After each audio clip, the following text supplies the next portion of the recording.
Hmm.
Oh, how you guys doing?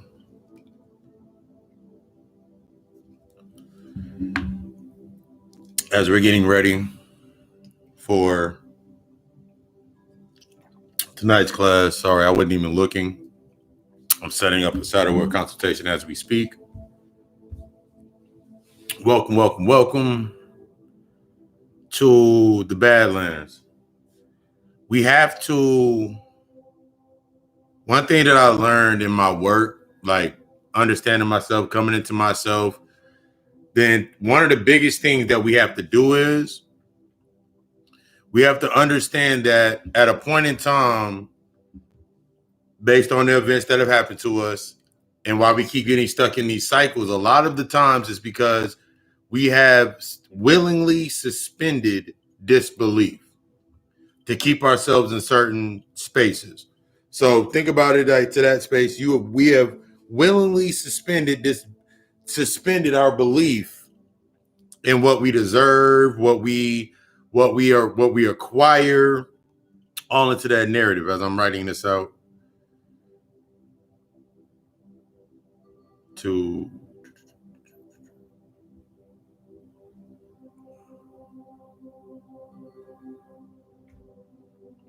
all right, cool. We got that in there. I had to literally as I was about to go live, I got a hit for a consultation.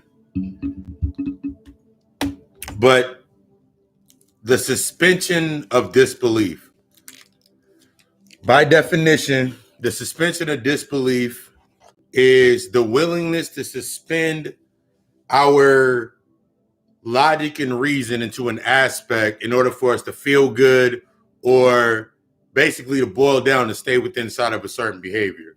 So when it comes to doing our emotional work, our shadow work, and dealing with ourselves, a lot of the things that we do based on these experiences that we've been through, we kind of keep our disbelief suspended. I can't believe they did this. I can't believe they would do that. What possessed them to do that? I'm surprised. Oh my God. But it boils down to, was I really surprised that they did what they did? They said what they said. They moved how they moved. They acted how they acted. Am I really surprised? Or am I just reacting emotionally to now what I'm seeing? And it's all in aspects of assessment. There's no assuming. There should only be, you're shifting from assuming to assessing. As we learn ourselves, this is when we're going into that moment of assessment with ourselves. And now we're no longer in this state of this assumption. When we think about our space, we think about these patterns. We think about this predictable aspect of comfort. A lot of the things down here are based in comfort. Will be always based in comfort. The positions that are down here are always based in a state of comfort. Remember, we're getting out of good and bad. You're getting it in positive and negative. You're looking at the aspects of comfort through the polarities of positive and negative. And that's what we don't get into tonight. Think about it like this. I think I've used this analogy before. When you were younger, when you were a child, when you were a little baby, when you were little, if you breastfed, you received nourishment from your mother's breast. But you can't go back now and do that. That doesn't make it now negative. It's still positive, but it doesn't serve you. It doesn't serve you. Just like some of the lessons that we come into contact with that we understood back in the past, some things that happened to us that were very negative, the negative aspects, the way your father treated you, the way your mother treated you, the way the family treated you, saying that you were out of place, you were weird, out of pocket. They didn't understand certain aspects. It was very negative. But it was very negative. But you moving forward in your current state, it didn't serve you back then, but now it serves you now because you built an entire identity based on that. And that identity is what you channel those emotions through. You suspended the disbelief we suspend our disbelief or our willingness to suspend logic and reason or true understanding in order for us to stay reacting based on a behavior. I made a post earlier today. I was like, if right now, for the example, if right now they hit you with, yo, we'll pass out reparations if you get the shot. If you get the shot, we'll pass out reparations.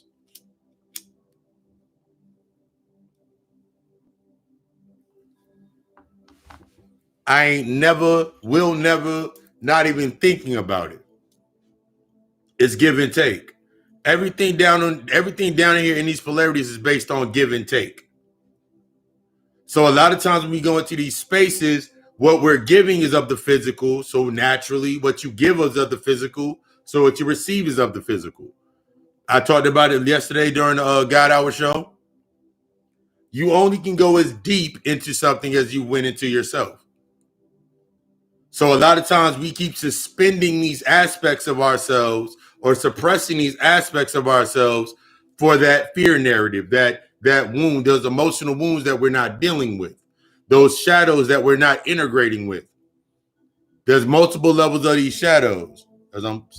There's multiple levels to your shadows. You just don't have one shadow that you're integrating with.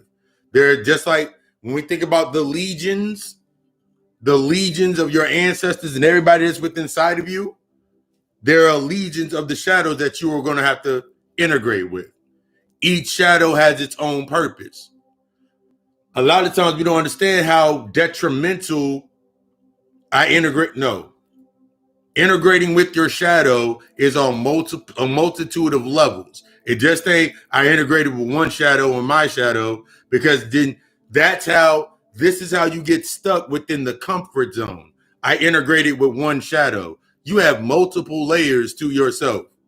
You have multiple shadows that you will be integrating with. Every shadow that you will face, every identity that you've created, every aspect or thought process that you've created of yourself, you have created a shadow self for that aspect. Every traumatic event, every no, every yes. This is when you're looking at the characteristics inside your natal chart, going in your human design chart, going in all of these charts, going in, you understand, like, take it like this. Just like you're not one zodiac, you're not just the zodiac that you are. I'm an Aquarius, so that's my shadow. You got 12 other shadows that you got 13 other shadows that you got to integrate with. You got your other 12 disciples that you got to bring online and understand. They all have their different characteristics. Everything in your space holds keys to those characteristics. So this is where we are always faced with where we suspended our disbelief or we suspended our logic and reason. So when we're looking at aspects of, take the aspect of you got cheated on, your mom did you wrong. All of these aspects are meant to trigger for you to go back. It was very negative and it didn't serve a purpose. It didn't serve a purpose to you in the physical aspect, in that space where it happened at. Oh my God, I don't know why it happened, but it's serving a purpose now. Guaranteed is serving a purpose now. Think about the whole narrative of you, whatever identity that you chose. I'm an independent woman. I'm an alpha man. I'm this, and this. Where did you learn that from? Why are you so stuck in that? Why are you so stuck in that position? What is the how to that? What is the why? What is the because? If you had if you had mother issues, and mother issues from positive to negative, so you could have had a very loving mother that was actually positive in a sense, but it was more of a sheltering nature. Because from her mother didn't shelter her and she ran out into the world. So now she's reacting to the aspects of her mother and doing the aspects she's now building your space. So now you're moving forward in that same thought process. That or lack thereof a father of having a father. All of these aspects boil down into you what you are now. You must now you must deactivate this thought process of suspending this disbelief that anything can be impossible. That's basically what we do when you're suspending disbelief. You're putting that limiter on yourself of what you're able to see, of what you're able to deal with, of going into that space. But since this space is naturally cycling, when you have you're always going to be searching for that spark. You're always searching for that spark. You're always searching for something. The more and more that we got stuck in this external aspect and we're like, oh my God, this is a horrible place. And the bartering chip down here is your trauma. Everything down here is sold to your trauma. Everything buys into your trauma. Everything down here buys into your traumas. That's why I always say the importance of the ownership of your story. You see the world, you're seeing the world through your trauma, through the traumatic experiences and through your shadow. That unseen aspect, the unseen variable. You're trying to bring logic to the projection instead of bringing logic to the shadow. I remember trying to bring logic to what was happening in my life over and over and over again. Maybe it's because bitches ain't shit. Maybe it's because motherfuckers aren't as loyal as I am. Maybe it's because of this. Maybe it's because of this. Maybe. I just kept saying a bunch. I had always had a maybe in line. I always had a reaction in line. I didn't know how unhealthy that was. Most of us don't know how unhealthy that is to even move in that, to bring that type of reaction to every situation. I must prove myself in every situation. You're only moving through a neglect wound. You're only moving through an avoidance wound. As we're looking at our wounds and assessing ourselves instead of assuming that they don't know me, do you know yourself? Not everybody, nobody knows you more than you know yourself. They only know what you show them. And the ones that can see that aspect of what they know about you, it's only based on their perception. It's based on what they can get from that space, the give and take, the natural aspect of give and take, based on this level, based on the events that they went through, based on the events that you went through. It's that give and take narrative. You try to stay comfortable. I remember when I let go of comfort because I had to take comfort from a physical sense, taking all of this shit from the physical and material to really understand what it was. A lot of times when we think about comfort, we're thinking about the external. I got a nice house, got a nice crib, I got my car, I got my job. But if someone asks you the question, what happens if all that shit go away? What are you going to do? Can you answer that question? Can you answer that question? That survival instinct is going to kick in. Your survival, your instincts of your survival, we talked about that last week, that survival instinct is going to kick in. you gonna do whatever it is to survive. So the rules don't apply. The rules only apply to make keeping you within the aspect of comfort. So as long as you're comfortable, you'll abide by the rules. The moment that your comfort is challenged, or the way that you're used to getting things is challenged, now you're upset. Now you want to be mad. But where's that anger being rooted from? What is the root to your anger? What is the root to that aspect of yourself? What made you slide off of what the fuck you were supposed to be doing? Now you starting to realize now, oh my God, I didn't never really have a plan with my life. Do you know like how old you are? Really think about it like this. We are billions of years, billions and billions and billions and billions of years old. So now if you've been here for billions and eons and these many, many cycles. So that means when you have a breakdown, it is similar to a midlife crisis. When you have a breakdown, it's similar to it's always been a midlife crisis. Most of us, when we go through our first levels of awakening, you're going through a midlife crisis. That's the best way to explain it. You're going through a midlife crisis. You're challenging everything that you've ever known that kept you comfortable is now on the table. Everything that you suspended all belief, all logic and reason to stay in your safe zone gets challenged. And now it's time for you to deal with it. But you haven't been dealing with it. You've only been, as I talked about the other day, support. What is your support system? What is your support system right now? What is your support system? Your support system, most of us in our support systems, it's our traumas. It's the traumatic events that are supporting our behaviors. So when we look externally, what we're actually looking for, when we're constantly looking for something outside of ourselves to keep us within that space, we're looking for something to enable our wounds. Give you something to think about with that. You're looking for something to enable your wounds. I remember sitting in space. I remember like, yeah, because this bitches ain't shit and all of that. You go down this whole damn timeline with yourself, but you're only looking for things to enable your memories. So you can keep acting the way that you act until you take on accountability, till you take on responsibility.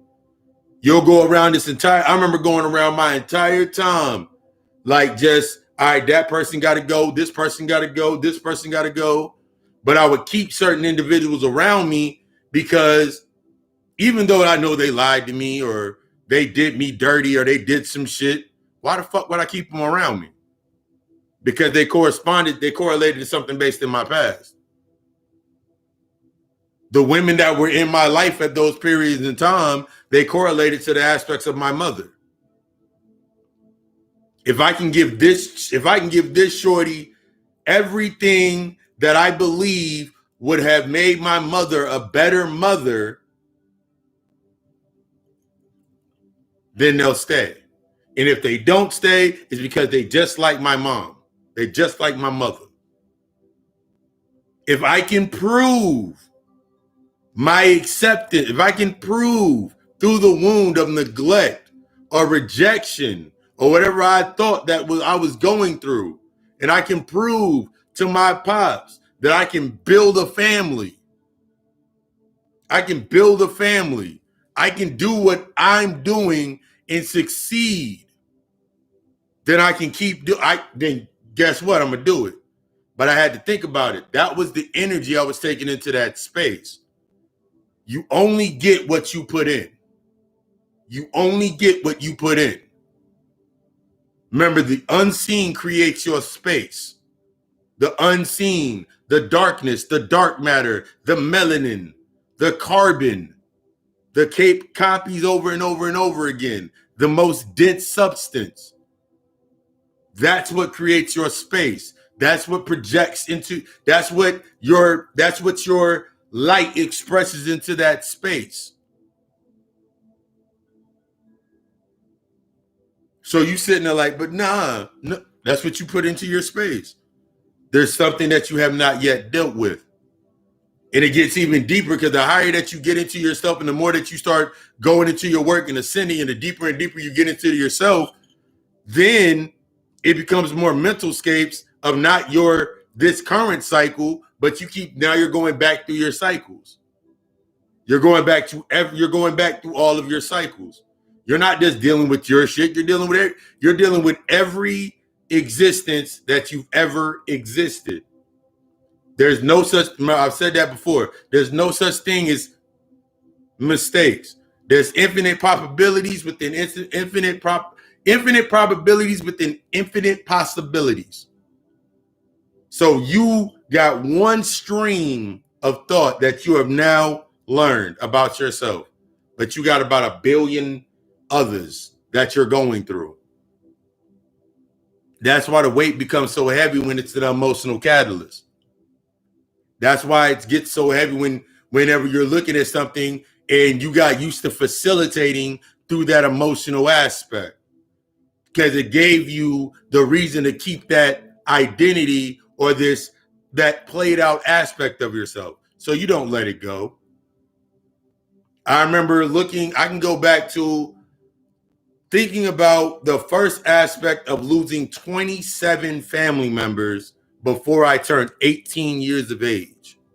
The first family member that ever transitioned, my cousin Felix at 13, transitioned in my arms. First transition or death I've ever experienced. All from my father's side of the family. Then I threw in my mother's side of the family, my pop's side of the family. But I recorded 27 releases, transitions before I even turned 18. My pops became the 28th when I turned 19. So I developed the going to a deeper level of it. I already had separation issues. I already had separation issues, wounds. I already had neglect wounds. So on top of that, what pulled that into that stream for me to experience death, I kept getting the reminder of what death, I didn't know what death was. So now when I see death, when I see a transition, whenever I see something in the news or in the media, oh my God, it's a freedom aspect. It's letting me know that there's now energy on the table for me to heal. There's now energy on the table for me to transmute and heal, to do some work. That's the only way that I view a transition. And when I say this, I'm like, oh my God, you're going to go, that grief that you go through, the levels of the grief, each level, each layer of your grief, the grieving process, each one of these emotions are to teach you something. Just like if you study your emotions, it does you no good. This is why I always break down, like, it does you no good to, okay, I got the book and I'm sitting here. Okay, here's the real life test. And let's apply it. The test is to apply it. So everything that happened in your life previously up to that point, transitions, grievances, you're grieving. Now that you understand something like your emotions, now when you go back and look at the grieving process, you can fully say, I can actually say, I didn't go through the grieving processes properly. And I know I didn't go through the grieving processes properly because it fed into my avoidance. It fed into my neglect. It fed into these wounds that I haven't dealt with yet. So it was easy for me to say, yeah, I don't fear death. I didn't know what the fuck death was. Because me saying I didn't fear death was the same thing as saying I didn't believe in Jesus. I didn't understand what the catalyst of Jesus was. I didn't understand what the catalyst of what death was. So it's easy just to say that out loud, and then everything around me is going to operate on that frequency. All right, let's see where you at. Let's give you an experience. That's what you're ultimately doing down here in this space. Because you're setting a decree. Literally, now that I've realized it, you are literally setting a decree to suspend, to dissociate yourself with the suspension of disbelief. Everything's on the table. You believe everything can be seen. Everything is permitted. Everything is open. So if I do that to myself and I say I'm no longer suspending the disbelief, I'm bringing everything onto the table. It's time for me to learn all. It's time for me to take these lessons and come into my awakened state. That means I have to really be applying to what? I have an entire table of contents. The entire opening credits of my life are my table of contents. That's the shit I need to deal with. That's the unseen. That's the repressed. Because until I deal with those aspects, everything in my space is always going to be a projection of those aspects. I can't pull it from anywhere else. A lot of times you go through this mysticism aspect. I'm going to pull it from the ethers. As above, so below, as within, as without. If I'm in conflict, I only can pull from conflict. If I'm at peace, I then now can radiate from peace. If I am in guilt, that means I only can pull from places that are based in the frequency of guilt. If I am in doubt, I only can pull from the spaces that are within the frequency of I only can pull from what is of me. This is why when motherfuckers start working with shit and trying to like find anchors and shit, motherfuckers get stuck, lock the anchors of certain things, certain entities and energies. Ooh, I want to go work with Ganesh energy. Okay, cool. Ganesh is about removing blockages, removing obstacles.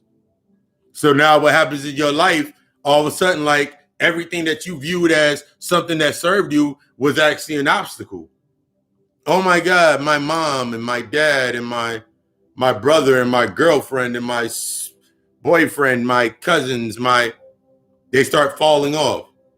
There were obstacles. There were conduits of obstacles or conduits of energy or emotions that you needed to come up. You needed to feel that. You needed that vulnerability in your life. What are you doing with it? Everything down here has a purpose. If you can interact with it, what is its purpose to you? Not based on reaction, not based on maintaining that identity, not based on maintaining that thought, because you can't sit here in a sentence. I can't sit here in a sentence and be like, yeah, death is transition and da da da da da. In the moment that a death happens, I'm like, they gone too soon. When I already understand that everybody has a contract, they filled out their contract. They weren't meant to be here that long. That changes the whole perception of how I view anything that happens. That's their contract is up. They serve their purpose. Whatever their purpose may have been in your life, you have to understand that what that's why I give people whenever I'm doing consultations or we're doing their sessions, we're letting go in the releasing aspect of family members and understanding ancestors and going into that work with themselves. And I'm like, what were their positive attributes? What were their negative attributes? What were things that you remembered about them? How are you going to carry that on? What did they mean to you? For some people, they're like, I really didn't even know them. My family got sad, so I got sad. My mom got upset, so I got upset. Not going into, but like now I'm using discernment. I'm like, that's understandable. But why did your mom feel that way? What age were they? A lot of times your mom, because a lot of times when we're looking at this when we're getting deeper into these transition in these positions, a lot of times your mother, family members, they're looking at certain people. It's going on the same basis of, it's in that same basis. And it's a very thing that we need to really deal with. It's under the same basis of they had hopes for them. They had unseen hopes for them. They're looking at what they were doing. And they attach to that, similar to like when we attach to our ancestors and when you're pulling down and you're talking with your ancestors and working with that ancestral work, you were doing that the entire time through them. We've always been repeating it. You just did it unconsciously. So it's like, think about it like this. Your mother hated your father. Use this instance. Your mother hated your father, so she tried to turn you into the man that your father could not be. You have become the spirit of all of your mother's you have become literally the spirit of all of your mom's insecurity. Peace, peace, peace. Mm?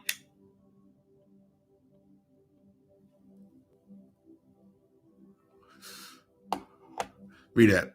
Peace. Remember when the Man of Steel, his earth father made him hide his power as a child to the point he had to watch his earth father die because he didn't want. Yep. Yeah.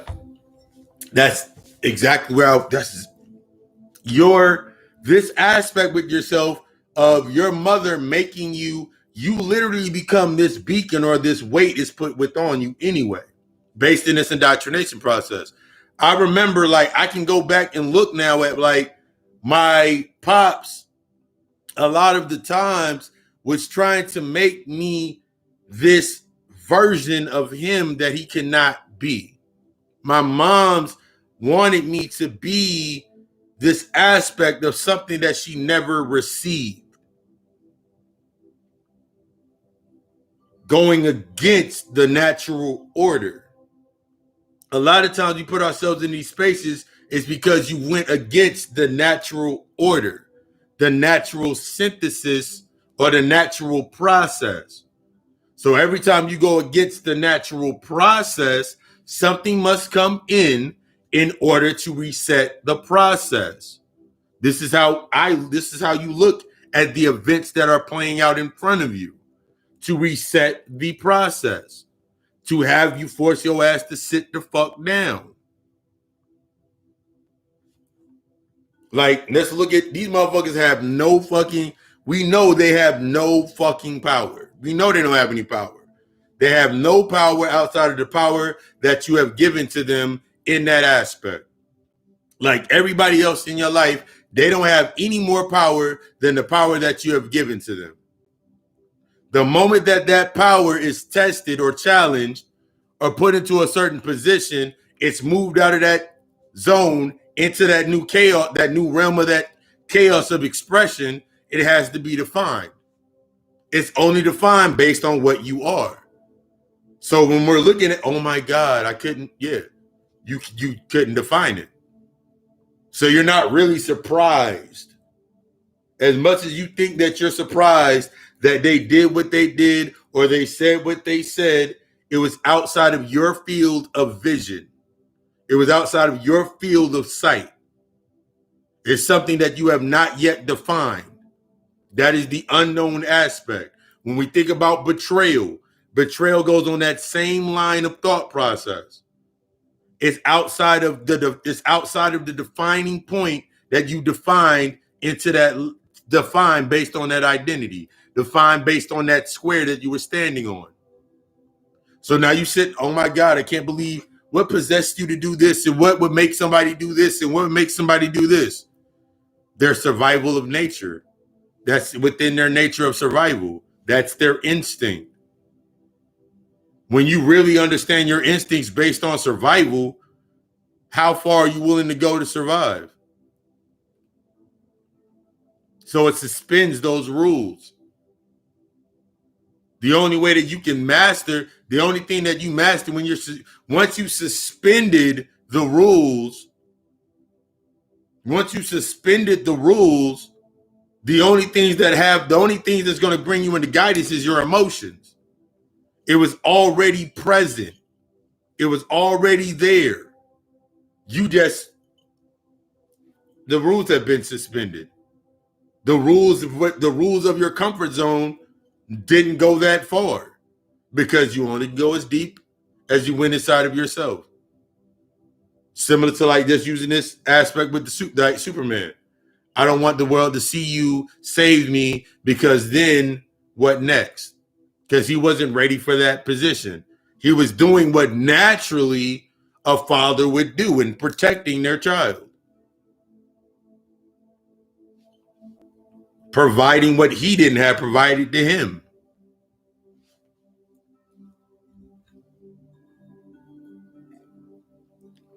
I want you to understand it's not their fault. I want you to understand it's not their fault.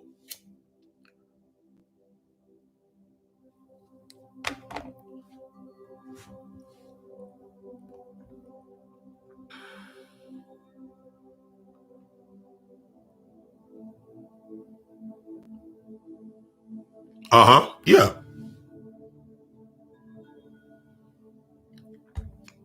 Exactly. That is the exact point. Like you're looking like, oh my, where's your breaking point? You will always be roped back into comfort based on your based on your views or based in your life, based on where you're at. We can use 9/11 as an example. When you, oh my God, when it happened, I remember I was in the seventh or I was in the ninth grade when that shit happened, ninth or 10th grade when that shit happened. I remember sitting in class. The TV came on and they showing the towers falling and shit in class. And we're like, oh my God. All I was thinking about going to lunch. I still didn't think about it. And then all of a sudden, then they brought in everything I was talking about was a conspiracy, metal beams don't melt, and all this shit to keep you within your comfort zone of what you already built, what you were already seeing your world through. So it gave you this concept that you were, see our freedoms being challenged because it's our government. It's always been our government giving you that happiness of a distraction. But if I already knew this, what am I doing? What am I doing? When am I going to accept, or when am I going to take the steps to actually start working on me? Everything's going to give you that same exact example. When are you going to start working on you? When are you going to start at that bottom? When are you going to go through that doorway and make your way up the tree of knowledge and acknowledging shit and working on shit and removing the shit that no longer serves? When are you really going to start doing that work? You've come to a point right now. I never thought about it until just now. Yeah, they did. That did make Barack Obama was Will Smith. Barack Obama was y'all Will Smith. Whole different perception of that. Damn. But now, when are you really going to start doing that base level work? Everything down here is based on we understand alchemy is based on, like, you go watch the first episode of Full Metal Alchemist. That nigga lost his arm and his whole leg trying to bring his brother back. You have to give something in order to get some shit. But if all you have to give is the wound or through your trauma, and you're doing it through your trauma, then all you will receive is things based on your traumatic experience. If you only can go to the table based on I've been hurt before, this happened to me, and you think that that's vulnerable, it's not vulnerability. You are now programming into that space the emotional cues to maintain a certain level of identity, to maintain that false sense of pride, to maintain that false sense of entitlement, that synthesis of, so you don't have to really deal with those emotions. And the only way that you deal with those emotions are only based on those emotional taglines. Those emotions stay in motion. Y'all remember in Avengers when, how I keep my cool? Because I'm always angry. You're always angry. You're always upset. All your emotions are online. Because that's what creates your space. Because I can guarantee you can sit back and look at your space right now, and you got motherfuckers in your space that make you angry. You got places that make you sad. You got places that make you upset. You got places that make you seem happy. You got things that make you feel guilty.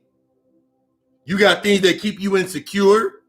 You got things that keep you jealous. You got things that keep you jealous. You have an abundance of things that keep you suspended in disbelief. You have an abundance of things that keep you from reaching from tapping into yourself and learning yourself. You have an abundance of things. See the trend? You have an abundance of things in your space that are already taking up the space, that are supporting how you work with your energy, how you work with your emotions, how you move throughout your space. And they're all linked to your basic instincts. That instinct based on survival.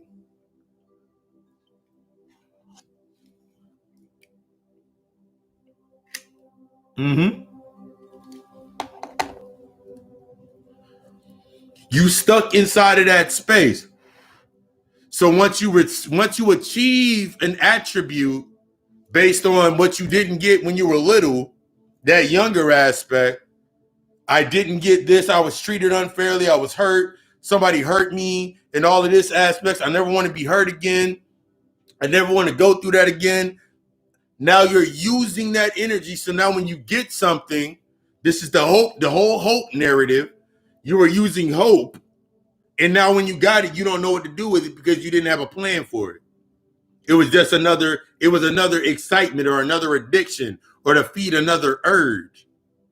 Like when we go into the aspects of some motherfuckers that have kids, yeah, we gonna go there. Some of y'all motherfuckers have kids. Uh-huh. Motherfucker, you had kids, and then you sitting there like, then you get upset like that nigga ain't shit, or my baby mother ain't shit, or my baby father ain't shit. They met the requirements that you needed to achieve the attributes of your expectancy. Based on your expectancy, you got everything that you needed set on the table. Based on the depth of how you went into yourself, based on how you assessed yourself. The longer that I deny assessing myself, assessing my wounds, assessing the things that I need to assess, then I got to fill the space up with assumption or the projections of light. And it only comes from what is prominent.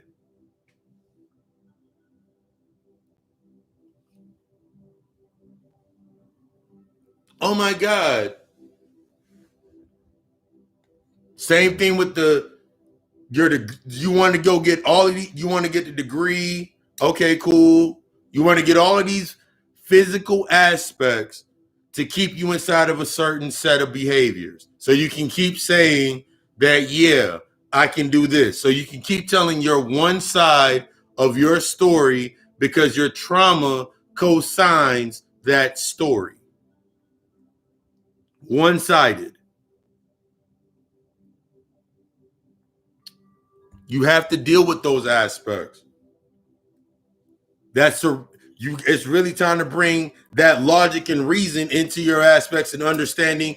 That's the depth of understanding your why. That's the depth of stepping into your shadows. That's the depth of understanding yourself. It's removing yourself from the suspension of disbelief that any of the shit that did happen could happen. Because you see it played out in front of you every single day. And they leave you, that is already imprinted. That's why when you're looking at movies, you look at TV shows, and they give you a certain sense of this imaginative aspect. And then all of a sudden you like, see, the government got all types of shit. You keep giving them your power freely. I ain't even realizing it. The government know they got all types of shit. They got all types of power. They can do this and they do it in a movie all the time. Then you get stuck in that theory in your mind, but what have you created? I've told you before that, I've said it before, you are the Mandela effect. The moment that I really started doing my internal work, most of the shit that I would look back at, that shit changed. Everything in my past life cycles, based on me now understanding what it was, what it meant, the basis of it, the pattern, the cadences, the algorithms, the sources, and bringing that into understanding with myself, all of that shit changed. I can go look back at now. If I go look at my pops, I see the broken child. When I look at my mother, I see the broken child. When I look at most people, I can see the inner child being broken because that layer is now, I can now see that part. I can now see that. When I look at, like, honestly, when I look, like, if you see them, y'all remember American guys, the niggas didn't have no faces. When I look at white people, that's what I see.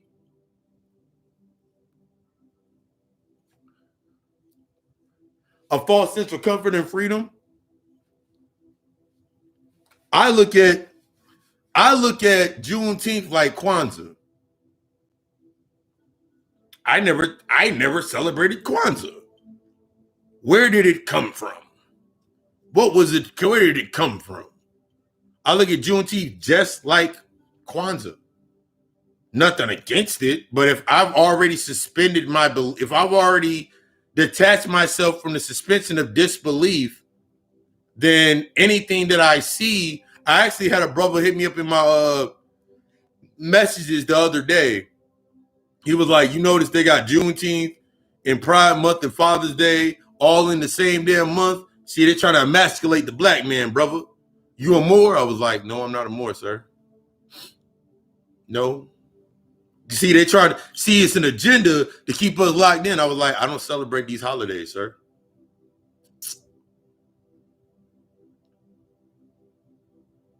See, and like he couldn't go past a certain point. He was like, I was like, okay. I've always been free.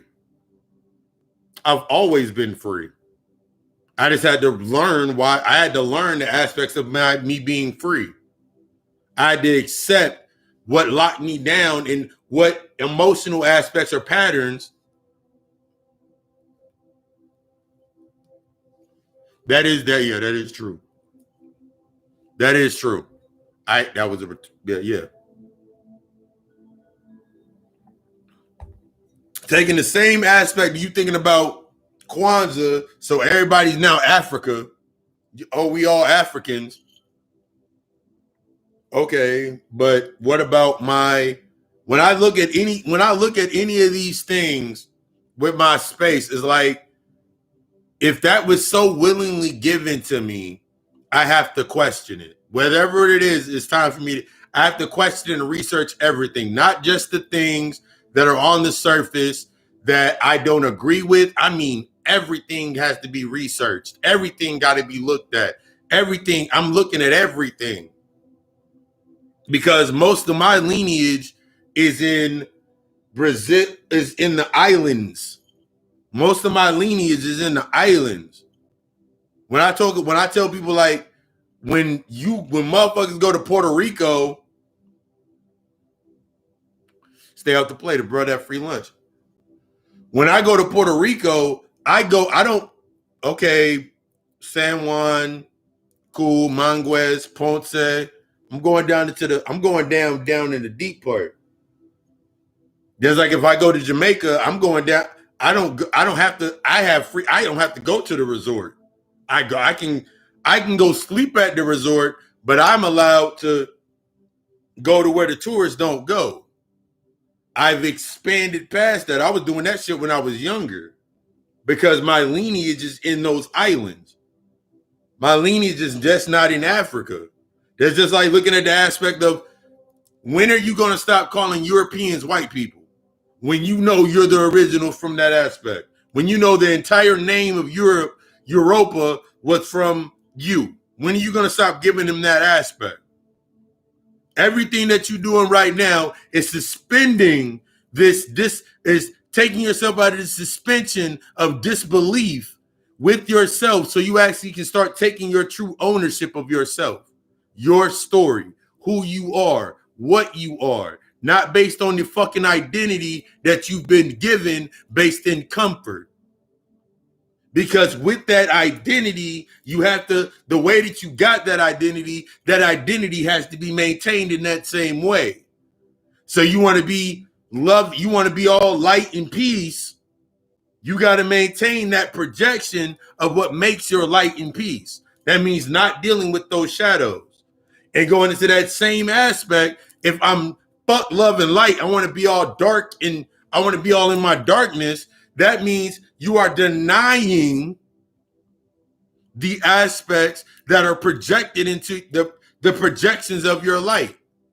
Some of y'all motherfuckers running around here right the fuck now, been going through the same exact cycle over and over and over again and not taking any accountability or responsibility based on what you keep projecting into the light.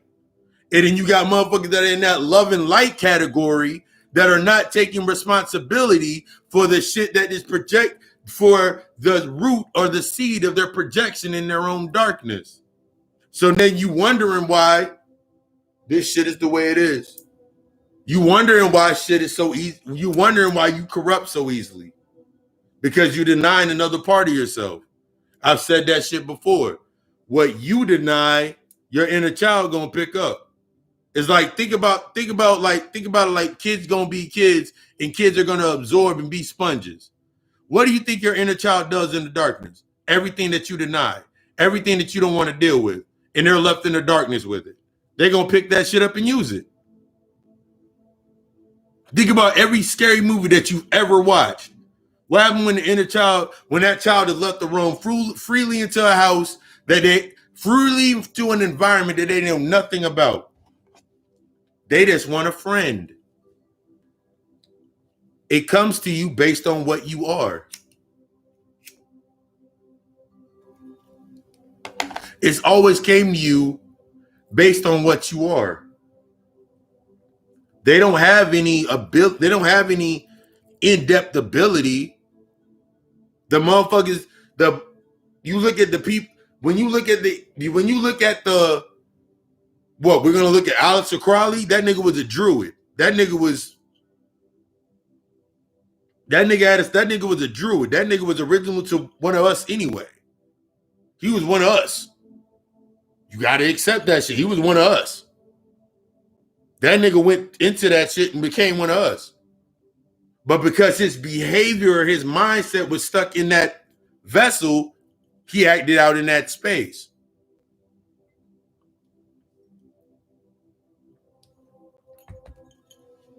That's the real assessment of yourself. That's the real understanding of yourself, and understanding that this shouldn't be bad if you want it to be bad. This shouldn't be great if you want it to be great. This shit is great for me because I've removed this disbelief that anything is not impossible. Removing that aspect, saying you're limitless and nothing is impossible. Everything that you had to deal with that you put into a space based on limitations has to be dealt with. It's deeper than just you saying, I'm calling all of my energy back to me. Okay, cool. You calling all of your energy back to you, but you don't know what you put your energy in, unseen and seen.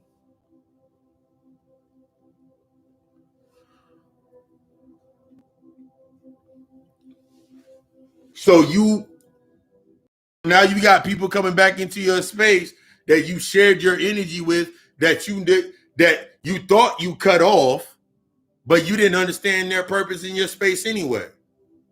Everybody that come into your space got a purpose. Everybody that come into your space got a purpose. Whether it's big or small, everybody that come into your space got a purpose.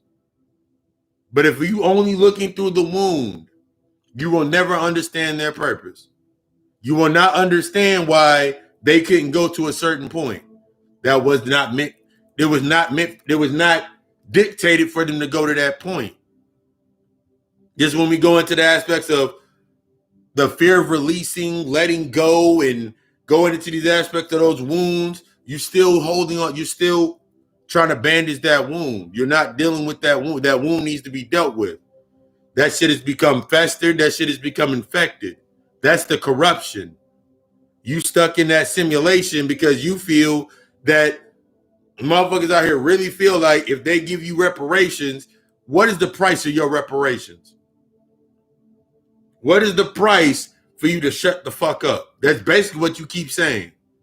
Motherfuckers, we need to get reparations. So basically what you're saying out of your mouth is, what is your price to shut you the fuck up? What is the price to shut you the fuck up? You go into a relationship and you have a certain expectancy. Basically, what you're saying to yourself is, this is what I need you to do, and I'll shut the fuck up.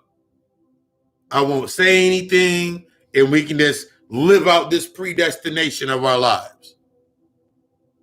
Because the moment that something doesn't come up on those expectancies, now there's an issue. Now there's something that, see, that's why I can't be dealing with these niggas. Because these niggas ain't willing to do this, this, and this, and do this, this, and this. That's why I don't be dealing with these bitches. Because they don't do this, this, and this. And they don't do this, this, and this. You continue being willing to suspend the disbelief that that's not what they are.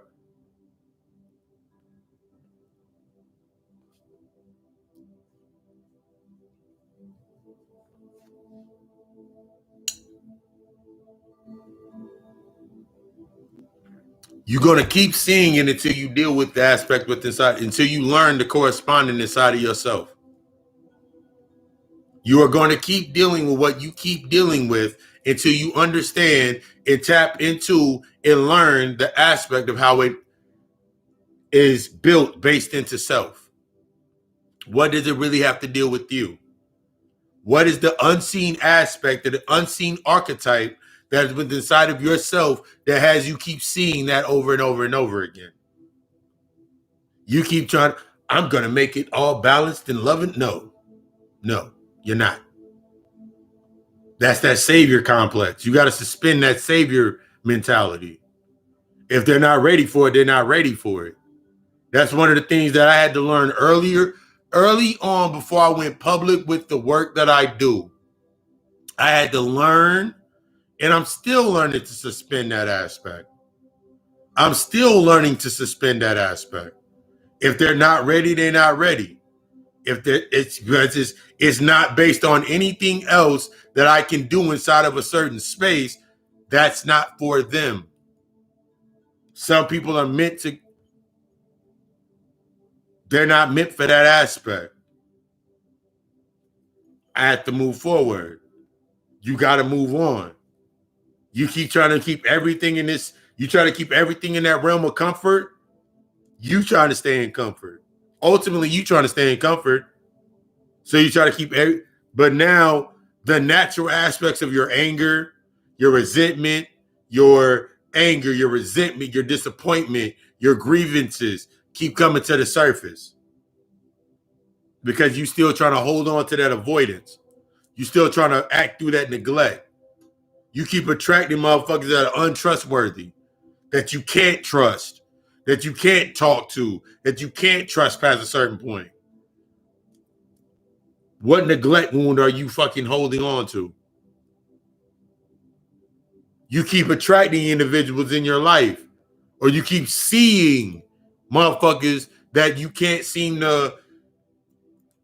What avoidance wound are you not dealt with? What rejection have you not dealt with? What aspect of yourself have you not dealt with yet? Then you'll start understanding that correspondence in that external. The external is never going to change. The external would never change as long as you avoid the internal work. You avoid what shadow you need to integrate with. You still looking, you motherfuckers out here still real mad about pedophiles and that Epstein Island and shit.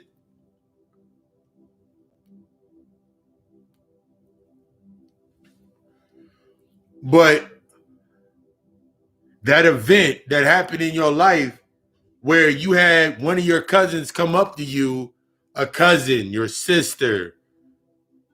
This is how we understand this karmic debt. Your cousin, your sister, somebody came up to you and expressed that your uncle or a family member or somebody did something to them and you denied listening to it.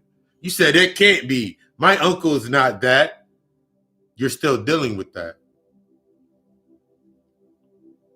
That event that happened between you and your mother, that conversation between you and your mother that turned into an argument, and your mother shut down and you shut down and y'all buried that shit. Now in every one of your relationships, You seem to keep having that same damn argument. That's what you keep seeing. That argument between why did dad leave? And your mother said because your dad wouldn't shit. So then your mom started raising you in that seat, that feminine seat. And now you've been trying to prove to be the best man ever. And that's what you're living through. Because it corresponds to that conversation with your mom. It's time to go have that conversation with your mother and accept the answer. If your mother still denies it, your mother's in denial. Your mother has insecurity. Your mother has a doubt, insecurity. So you have to understand that the identity that you built is based on corresponding to that aspect. That's what you built. That's your shadow. That's the shadow you got to integrate with. You have to go through the acceptance. You have to go through the acknowledgement. Because regardless of how much work you do, there's always going to be an aspect around you that is going to give you that reason why you're doing what you're doing. If I did not do my work, if I'm not doing my work, if I'm not doing what I need to do, then I will automatically find or see myself in everybody else. I'll see myself in the poor.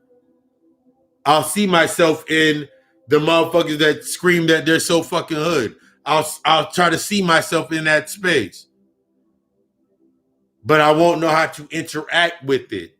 I'll try to absorb it. I'll try to bring them to a certain space. That isn't my job. They ain't ready for that. They have a position. I have to see those. I have to see those reasons. I'm reminded of it every single fucking day. Learning myself past the point of comfort. That will automatically, when you do your work and you become that example and you understand yourself, you understand that you have built your realm. You know what you are in that space in your authenticity. You will always have the example outside of you within the aspects of the polarity of where you do not go. You need that there. You need that there. You need that. You need use aspects to change your perception. You need every once in a while for a death to pop up on your TV screen to remind you you're on the path to transition. Let me use that energy. Let me transmute this. Rather than me reacting to it and saying, see, that's why they need to leave. They can't leave here. They can't leave here. This is where they were created. How do you want something to leave from where it was created? Look at motherfuckers in your life. Look at the motherfucker that seems to always, no matter what happens at your job, that nigga don't get fired. Change your perception. That nigga can't go nowhere else. That space was created for him. Because when you look at your job and the things that you had to go through and the reason that you took onto your job, this is how you understand promoting yourself and shifting out of that space. And the things that you dealt with, that job is meant for like I'll give you a story. I remember looking at my first job, at my first legal job. I was a damn bagger and a cashier at a grocery store. That's what I was. I was like 18. I was like 16, 17, bagging up groceries during the week and hitting them corners and parties at the weekends. I came into this space with myself and I was like, all right, cool. In my mind, I was like, I can't do this forever. I was following the predestination. I was like, everybody else. Then I was stocking up the shelves and shit. And then I remember our produce manager, she was leaving. And I remember I was being trained for the produce manager position. I was about to be 19 in between here and going upstate, up back in New York, NYU, going to college and going down here. I was like, that shit didn't work out for me because I was meant for something more. You keep looking at spaces like, oh my God, this is the worst shit ever because you built this memory into that space. You got to let that shit go. What did you learn? What did you learn?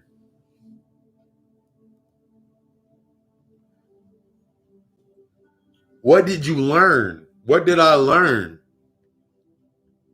What did I learn inside of that space? That's what I really had to start tapping into. What was I learning? When I understood that it was not about what I was receiving, because that shit can be interchangeable regardless. I can go get another crib, go get another house, go get another car. All that shit's not that's a byproduct based on where I'm at. And I will keep getting that based on where I'm at.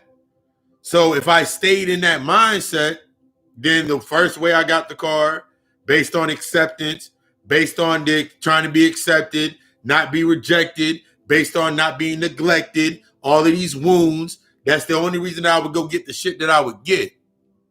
So at the moment or at the peak of the emotions, when I was proving in that space that I was no longer being neglected because I got the car, I got the crib, guess what would happen?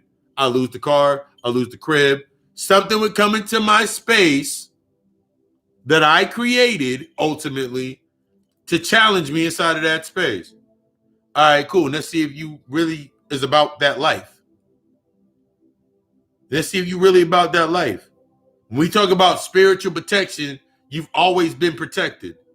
You'll be protected down here as long as you're on your path.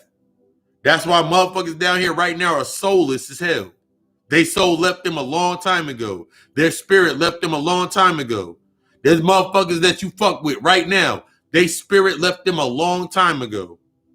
You can tell because the only thing that excites them is physical shit. The more physical shit that excites you, the less that your soul is connected to your body. The less that your soul or your spirit interacts with you. The longer that you stay connected to the physical aspects, the more emotional, you'll notice a motherfucker that is really, really, really emotional.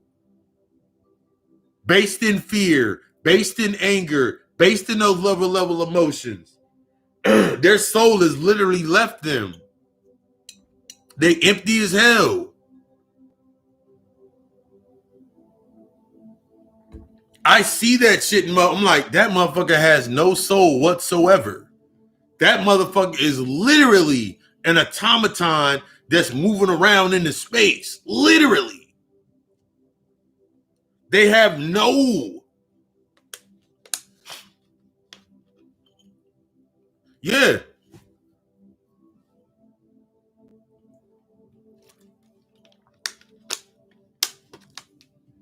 My spirit was like, all right, cool. You don't need them bottles anymore. Your spirit is always going to take you outside of your comfort zone. Your spirit is always going to take you outside of the comfort zone because it doesn't live inside the comfort zone. Your spirit, your soul is always going to take you outside of an aspect of time because you don't live inside of time. Your soul, is always going to take you outside of a space that you got take you outside of comfort.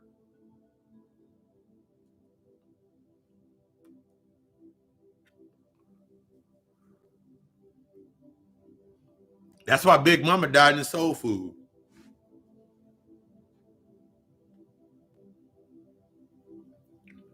I'm not dying for comfort. Period. I'm not dying for comfort. The fuck am I die for comfort for? I'm not dying to make anybody comfortable. That means I missed my mark. I'm trying to leave here as empty as possible. I'm trying to leave here empty.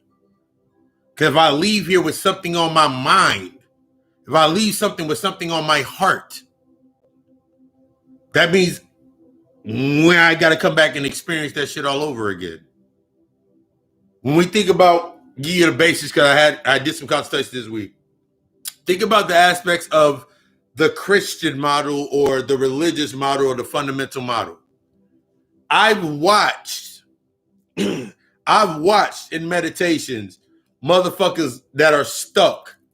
Every time I take off into the higher levels of the astral realm, I see the same motherfuckers stuck in the astral belt. They're just looking at the light. They're just looking at the light.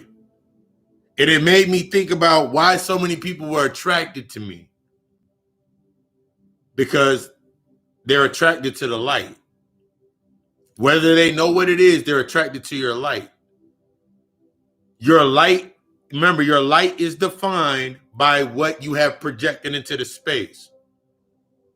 While we stay in this state of suspended disbelief, we stay separated from the light. We stay separated from our shadow. So there's emotional aspects, the things that you haven't dealt with. I can't believe motherfuckers don't see this, or motherfuckers ain't acting this way, or motherfuckers ain't coming to me this way. They're attracted to your light. You have to define your light, why they're attracted to you. That's why you can get motherfuckers around. That's why when I go out and I go to the gym and go to these places and bitches be looking at me, I'll be like, all right, I see what they looking at. I understand what they're looking at. All right, whatever. But I don't subscribe to it because I'm not there anymore. That urge is not there anymore. That urge to be accepted isn't there anymore. It's dangerous as fuck. Like, we've all seen that meme. When one understands their desire, has their urges under control, they're fucking dangerous. I'm dangerous as fuck. Because that shit doesn't bother me.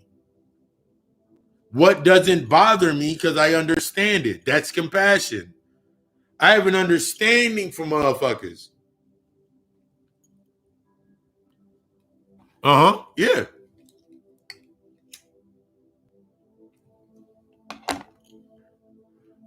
Because now it becomes a game of what else? When you're really in your work, when you really start doing this work and unlocking these aspects of yourself, when you really stop restricting yourself to a certain format and you start understanding, I don't want to be the algorithm, I'm the source code. Mm-hmm. It changes the entire plateau of the game of what you're doing inside of your life. We're going to get into the predictability of patterns, the predictability of these patterns. A lot of the shit that's happening inside of your life is based on the predictability within your pattern. Your emotional scape. Your emotional scape remember, there's no such thing as time.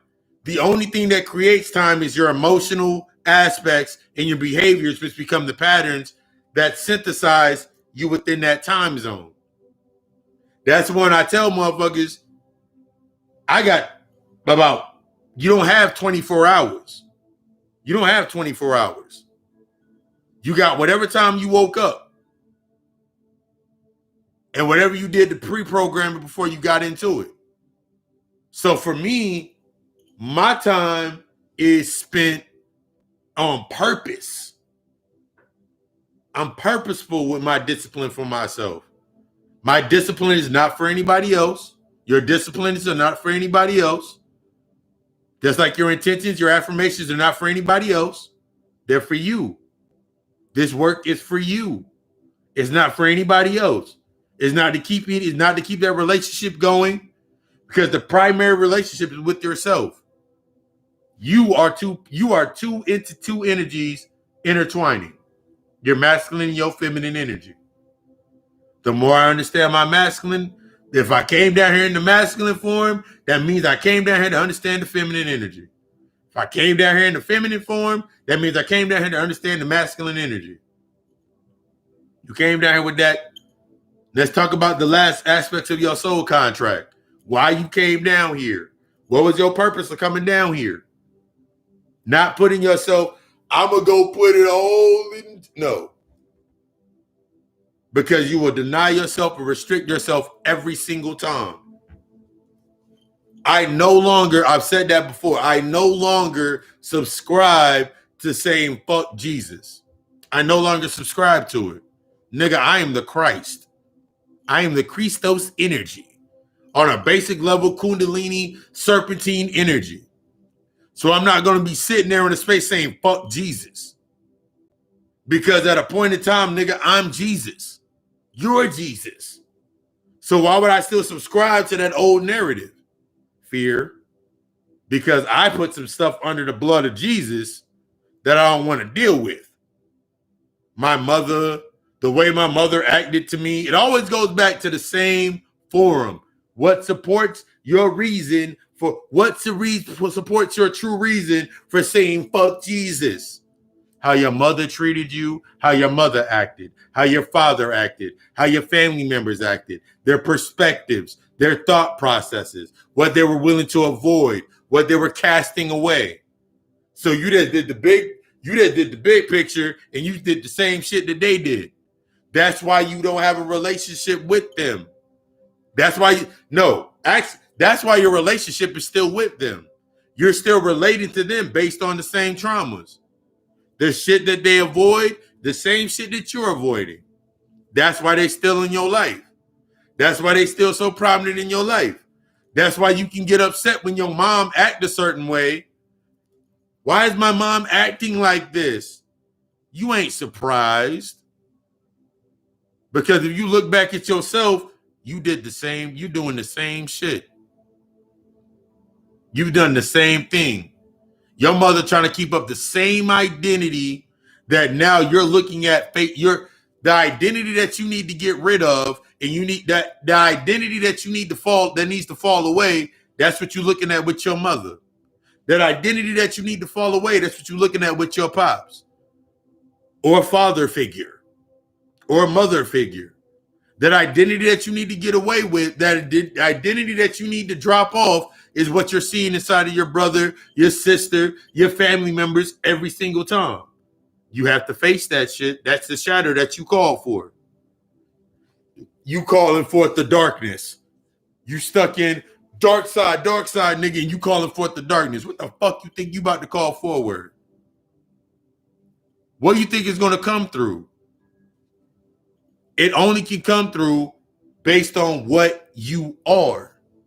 It can't come from it's not coming from a mystical place. It's coming from your own darkness. What you have in the darkness. What you need to deal with.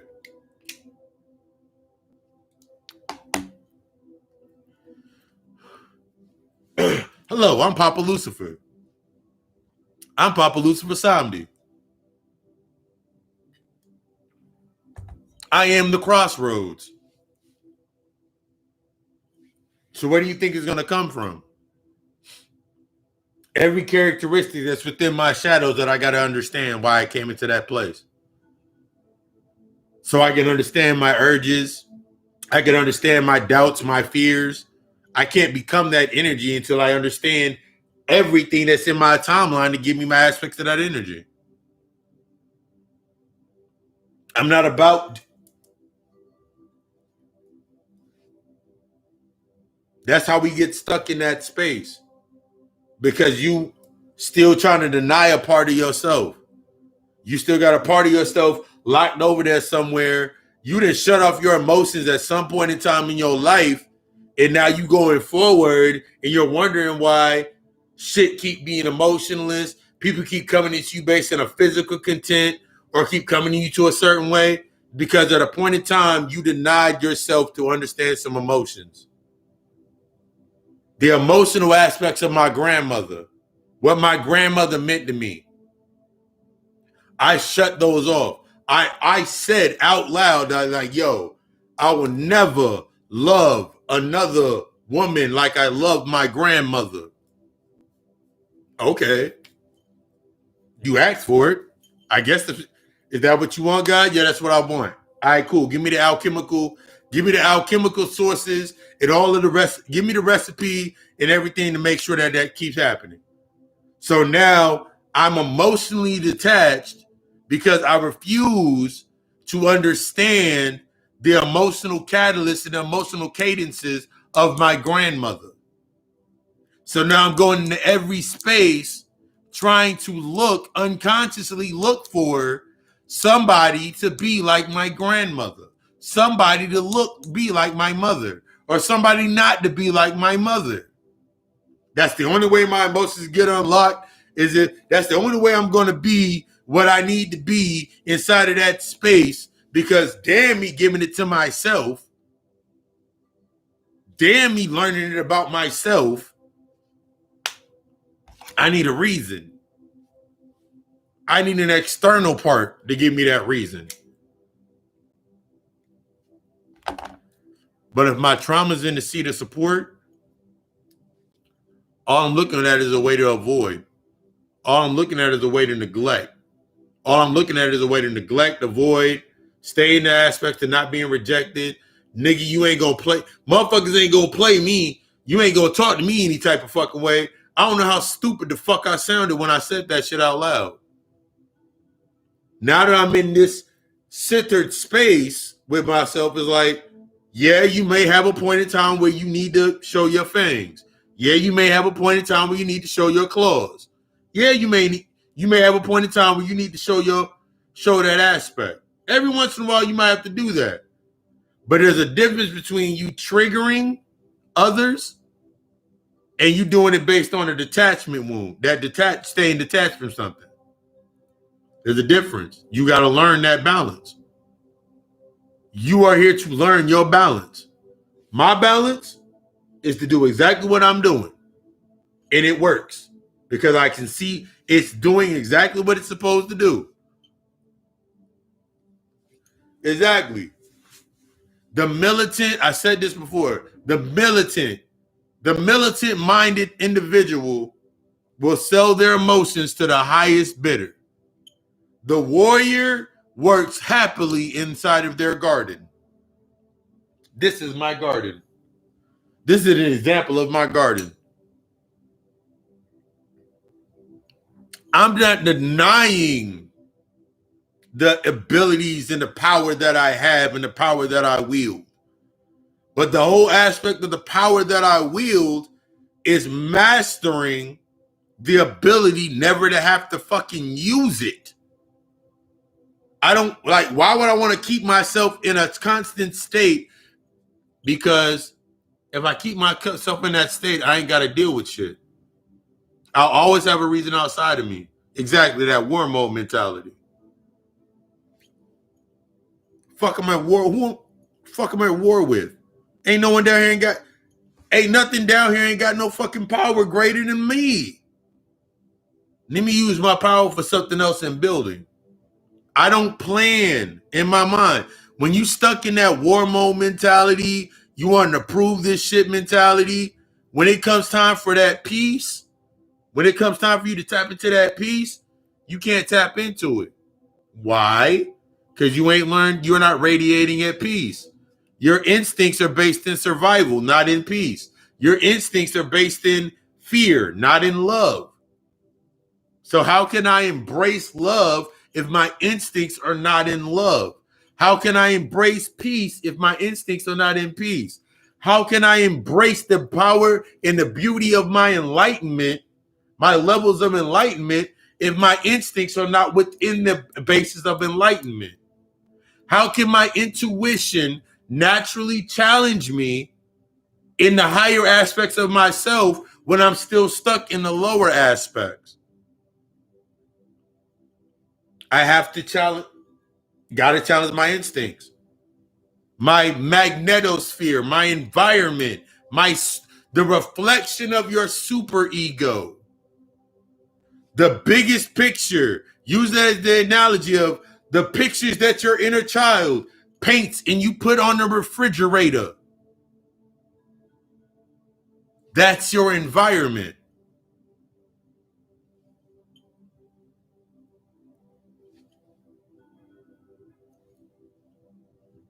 That's your environment.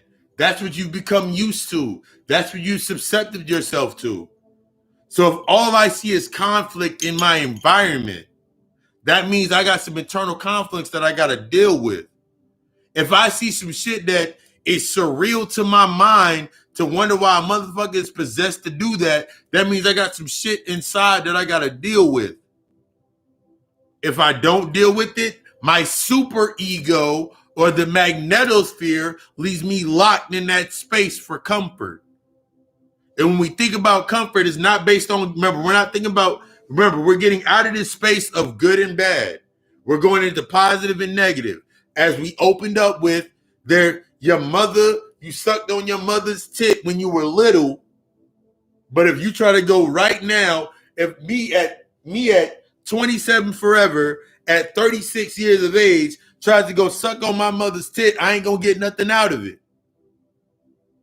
That doesn't make it negative. It's a positive point that no longer serves me. So now with inside of myself, I am at the negative polarity, so I can now repel or be propelled past that point. Now I'm in that state of propelling. A lot of times we're trying to take our positives and turn them into negatives, and take our negatives and bring them into positives.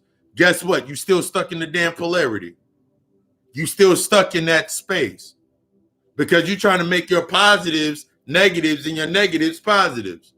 It's not about making the negatives positives. And exactly. You're changing your mentality. So now the things that were positive that used to serve me no longer serve me. The things that were negative that didn't serve me now serve me a purpose in my understanding. So now I can move forward. This is how I get out of that needing and wanting, that longing feeling. So now when it comes into my space, I now understand that I'm radiating at that level. I'm radiating at that frequency. Everything that now when I look at my space, I can now understand it like, oh shit, I'm radiating at that frequency. Let me check my frequency real quick. I'm getting things in my space that are exposing my urges. Something that I said I would never do is now coming into my space in a way that's making me think about myself. How many niggas can admit I dated 3 white girls? Pre-awakening, 3 white girls, 3 white chicks. And every single one of them were in the same damn conduit. They accepted me for where I was at. They accepted the aspects of my past, but they were stuck in my past aspects. First white girl I ever dealt with, told her the story of me selling drugs. I was a bad boy to her. I was a fetish to her. I was a bad boy. Oh, you're an intelligent. Oh, but you smart and you trying to change and all of these things. Yep. But she couldn't go past that certain point. She was only meant for that point, that category at that point. She couldn't go past that. Anything past that, she would have to put on a different outfit that she wasn't willing to put on. I had to understand that. That was a part of my process. Let me read this real quick.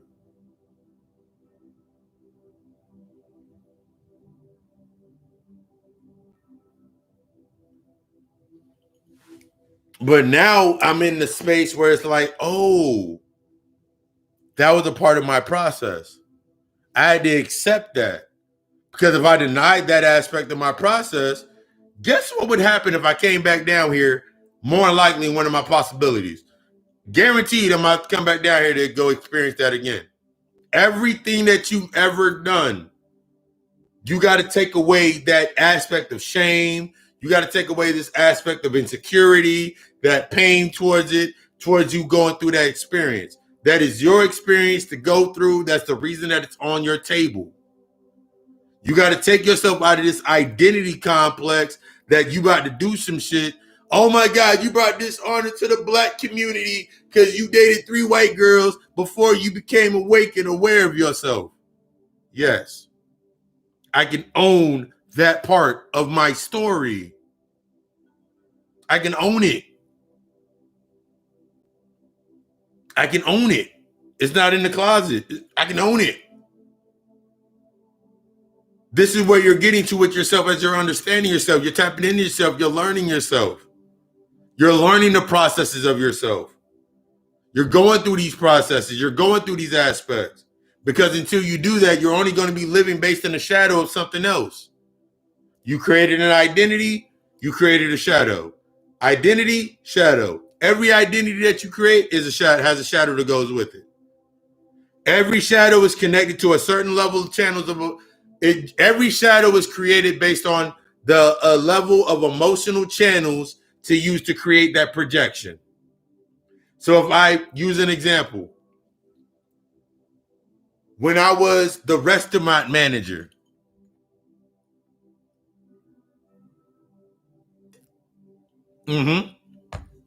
like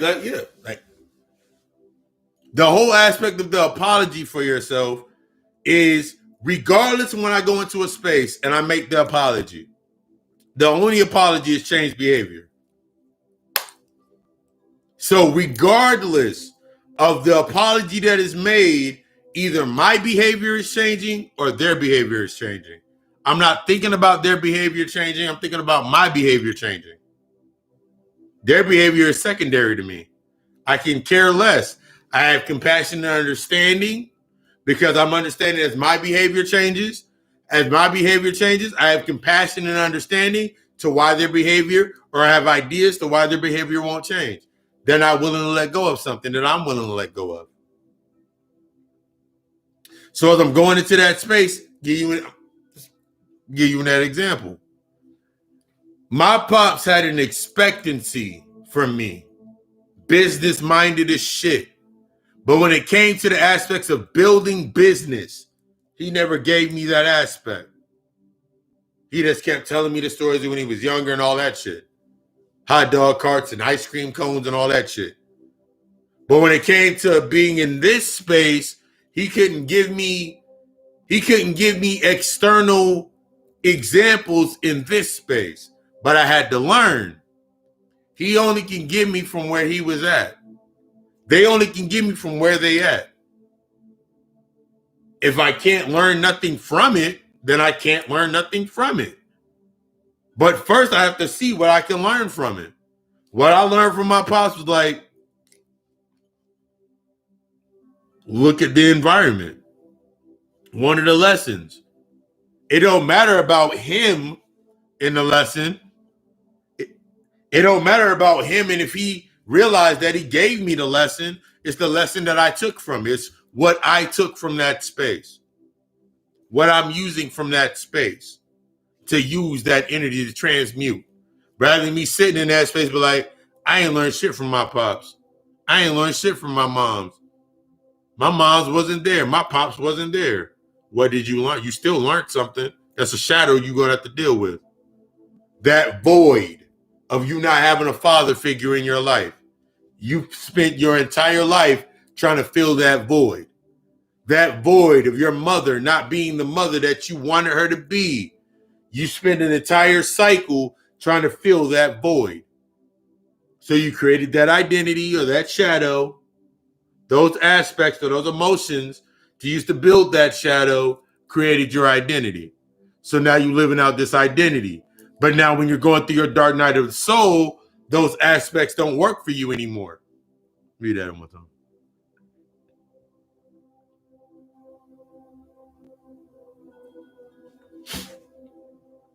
You're changing the dynamic. This is you. This is the Mandela effect. The conversations that you having with your inner child, that is initiating the Mandela effect. That integration with your shadow is integrating and giving you the Mandela effect. But in the external aspect of this space, what it gets you locked in here is the happy distraction of them giving you June 19th. It's Juneteenth. It's Juneteenth. It's Kwanzaa. And you'll still want more. I want justice for the cops that killed. But wait, I just thought you realized that every time a nigga leaves, they transition. They free. Once you embrace that,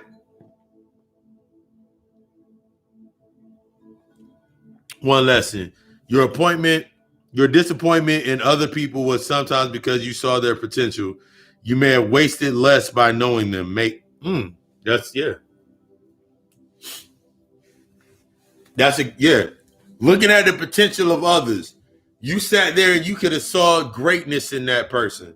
And I remember there was points of times where I saw greatness in people. I saw the greatest I could see them being great. They just had to do some things. They had to change some things around and do some things to that narrative. This is what helped me break that cycle.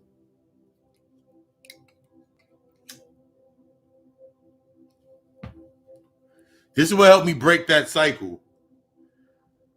I started looking at the potential that I looked in them, and I started searching for that. I started internalizing that with myself. Why was I always able to easily see potential in other people on the surface? And I had to synthesize and was like, yo, let me look at myself real quick. If I become the example, the true example, minus the external, minus the car, minus all the physical shit, that's what I need to become for myself first. A lot of us get stuck in those spaces with ourselves because we're seeing something in others, but we're really seeing it inside of ourselves, and we want them to see it as much as we see it. They're not meant for that level yet. You got to become the example first.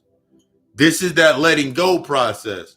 I've let go of many people. Many people. I've accepted letting go of many people. And the motherfuckers that are on point with their lessons, they doing the shit that they need to do in their space, in their world, in their universe, they're flourishing. The motherfuckers that, and I noticed this with myself, it would be like, it was always a natural separation. It was never like this thought process of a hard feeling. It was just a natural separation. Like they naturally went that way and I naturally went this way. So then I started looking at how I was filtering in my life. This brought me right back around to the space of the unseen creates my space. The motherfuckers that were in my space that were really irritating the shit out of me, they were only based on the results of the things that I did not yet deal with. Because the shit I was dealing with naturally caused a natural separation between the motherfuckers that I really consider like the family around me, the individuals around me that are doing shit. Like when I go down my timeline, like motherfuckers that like three of my brothers, motherfuckers that I consider my brothers. Exactly. You ain't got to cut nobody off. Three, I can go off top of the head. Three motherfuckers that I consider my motherfucking brothers have fell back into their position of what they need to be doing. They realized that they realized what they needed to do, and they reassessed themselves and they're in the position that they need to be in. One, the latest aspect, the latest example that is my brother Cole, my brother King Cole, like put Baby on the beat, then evolved to King Cole, like he's in his position. He know what he need to do. That's when you understanding motherfuckers is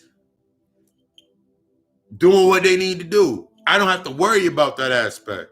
I ain't got to stop putting yourself in this aspect to try to make them. But if I stay with them a little bit longer, then maybe they'll get it. They will never get it as long as you're there. One thing that I had to learn when it came into my internal work is the longer that I stayed in a position or at a frequency that longer that I stayed within a frequency that was in the detriment of my growth, what the fuck did they need to grow for? What did they need to learn? What did they need to do? What do they need to do if I'm always going to be there to pick up those pieces? That helped me understand. That helped me understand transitions. That helped me.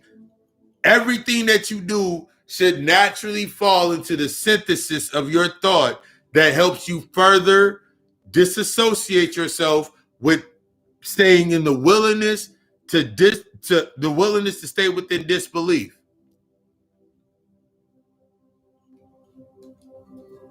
Yeah, that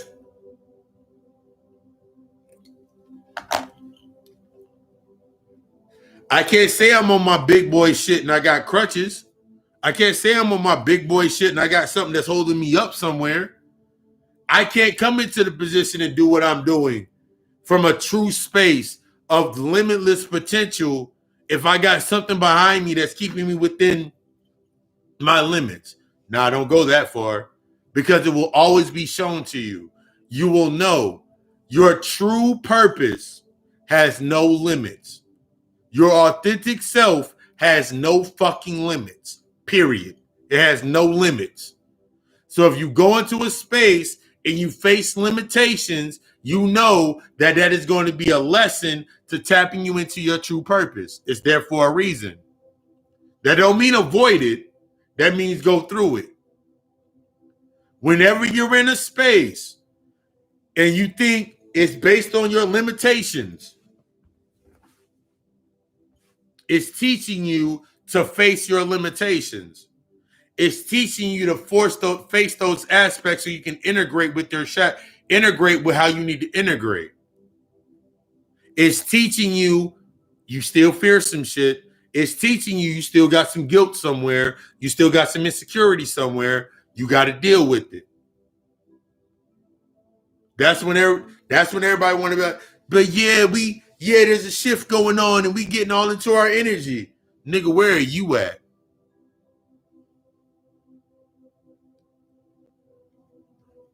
Don't wait on me because I'm not waiting on you.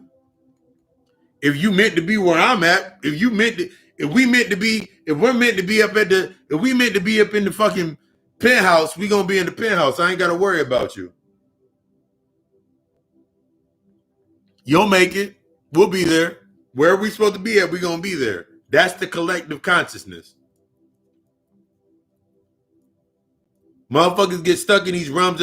Motherfuckers got stuck in that collective consciousness because we stepped away from. Motherfuckers are still stuck in that Martin Luther King, we had a dream shit. To like, we all gonna come together and segregation was the worst thing that ever happened and integration was the worst thing that ever happened. That was the best thing that ever happened because everything is the best thing that ever happened. You got to change the way you looking at it. Everything that ever happened was the best thing that ever happened. Why? Because it showed you everything you needed to know. Without it, you wouldn't learn anything.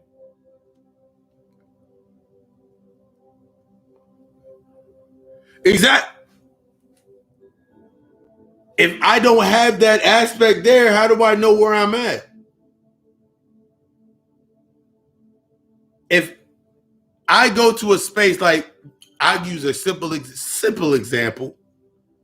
If I say right now, if I like, because I am playing, we're doing retreats. We're doing retreats later on in the.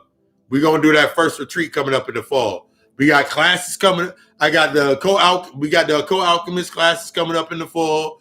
We got the first retreat coming up in the fall. We got a lot of shit coming up in the fall. Give you an example. I remember my uncle gave me that basis of that thought process. He was like, you got to get to a position.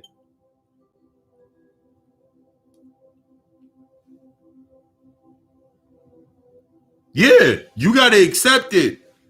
You got to accept that when we say to ourselves that, yo, everybody can't come to where we trying to come to, you say something like that to yourself, you open up the gate, gates, you meet me at the gateway, or you meet whatever gateway you come to, you meet at the gateway, and then you're surprised that motherfuckers can't come with you. You're not surprised. You're not surprised. The emotional blockages that you took up to that point, that's what's coming up to that point. So use the example my uncle always say was like, it's 20, you need to get to a point to where at this time where we were in our lives, he was like, it's $2,500 for niggas to sit at the table that you sitting at. My uncle said that shit in Spanish every fucking day. It's $2,500 for a nigga to sit at the spot that you sitting at. It's $5,000 just for a nigga to invest. It's $2,500 just for a nigga to sit at the table that I sit at. To go forward, you need $5,000 just to go forward into the investment. It's $2,500 just to sit at the table. But it's $5,000 to invest. That's $7,500 that niggas need to even get into your position. That's how you need to treat your fucking energy.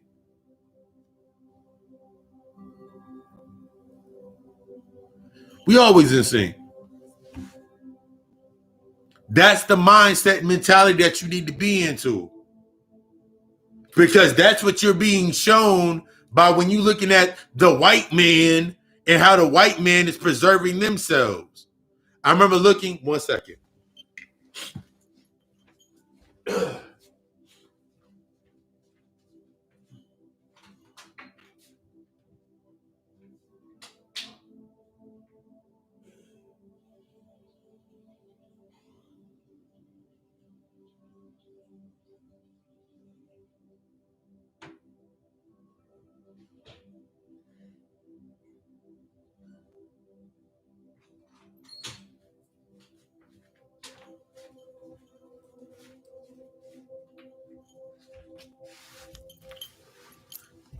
You looking and you trying to make it all inclusive and the all inclusive package.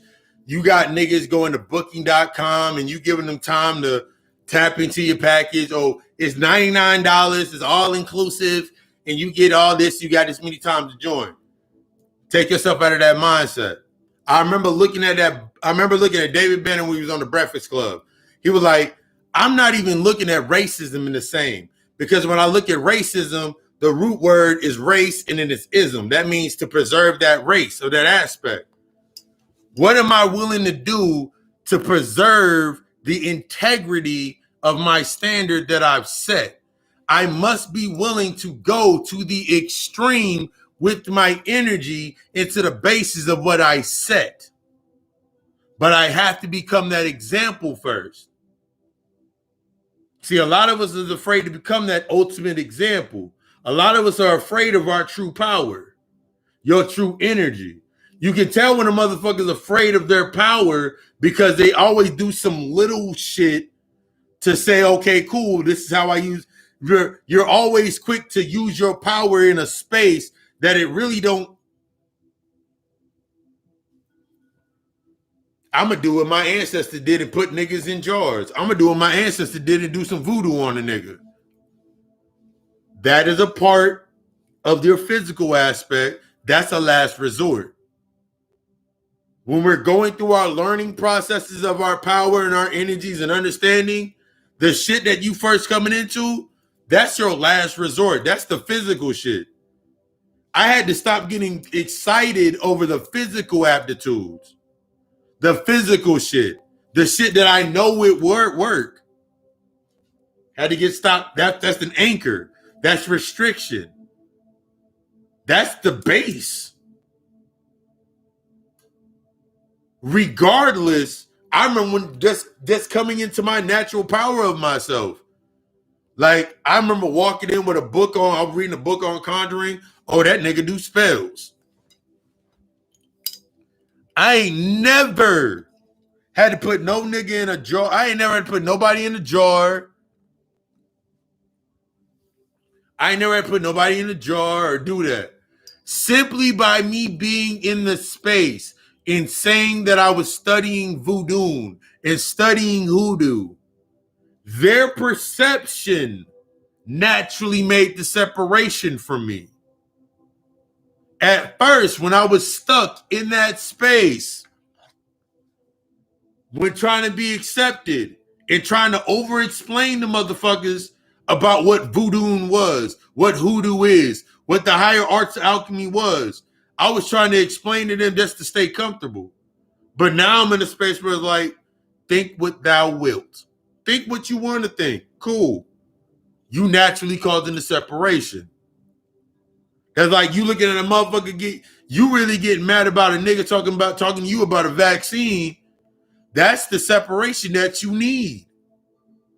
Bobby Hemmett broke that shit down so many fucking times that there will always be a line of individuals that are going to be playing that position. So you ain't got to play it. Some of y'all might be the ones that need to play that position. Other ones, the one you want to call yourself a titan, the ancient one, you want to go into this higher aspect of yourself, you ain't meant to play that position. They're meant to play that position. I know the business that I'm supposed to play. Ain't no motherfucker gonna be arguing about no goddamn vaccine. Yeah.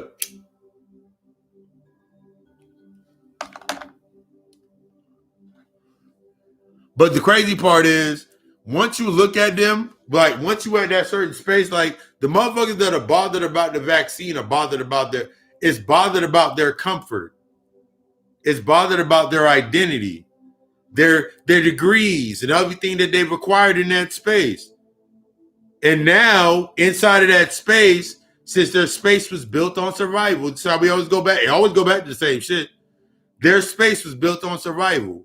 So the motherfuckers that are upset about the vaccine and mask wearing and all this shit, it's challenging their survival instinct. They're not willing to give up or understand the patterns of their survival instinct. They're not willing to give that up. They want to stay there. They want to stay in that comfort zone. I didn't even know. Let me tell you I didn't even know that here in the good old North Carolina, I didn't even know that they lifted up that ban about not wearing masks.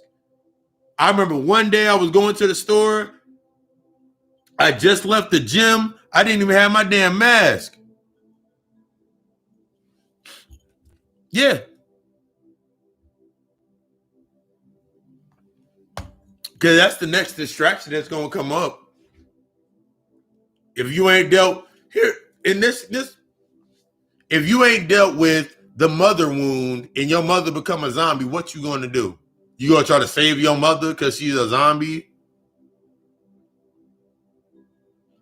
You going to try to lock her up in it? You going to do, I forgot the name of the movie. It's on Prime Video or it's on, they were in China.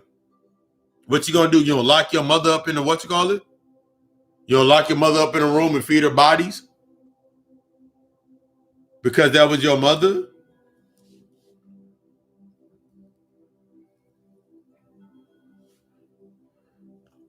Yeah, I just be forgetting. I'm not even.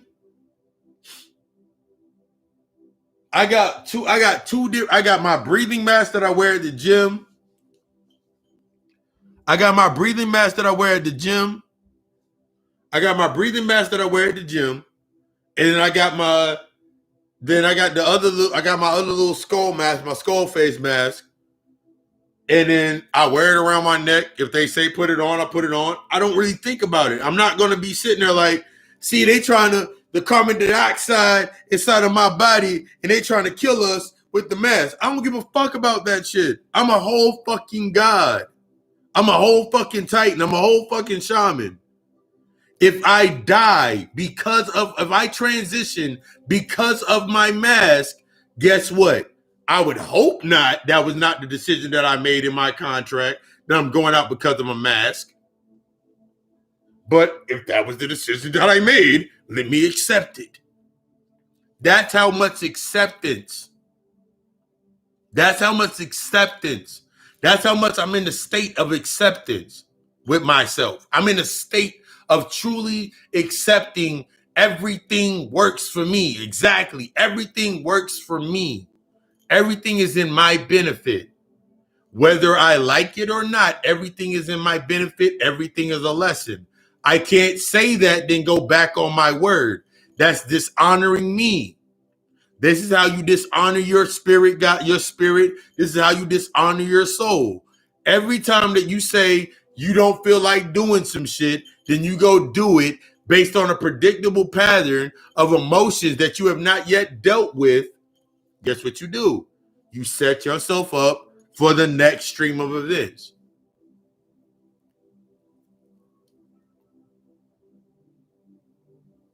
The only thing that's going to stay around you is everything based upon the trauma and the unseen aspect of that event. If you notice that when you started doing your internal work, or you starting to do your internal work, you notice as soon as your ass said, I'm not going to church anymore. Something simple like you didn't go to church anymore. Motherfuckers looked at you differently. You thought that was going to be, that's going to be your pattern. What do you think's going to happen? You think eventually they're going to, the further you separate away from the light and you start going into your darkness, you start taking your path, what do you think is supposed to happen? Shit is not supposed to stay the same. The true aspects of how that space was created is what's coming to the surface. The emotional pattern, the emotional cadences, the rhythm that kept that space together is what comes to the surface. You pulling up the roots. You pulling up the roots. The family secret that y'all all trying to hold on to. That's what y'all all bonded on. The moment you start poking at the family secret, what do you think's going to happen?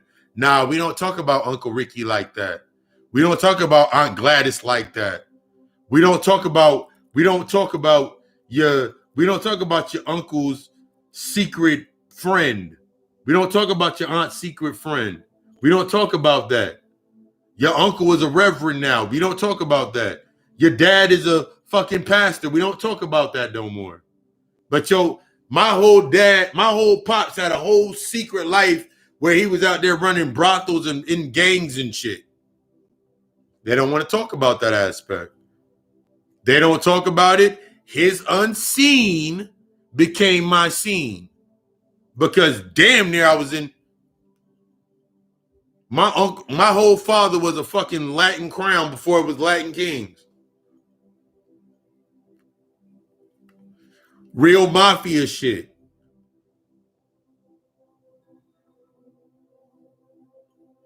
Yeah.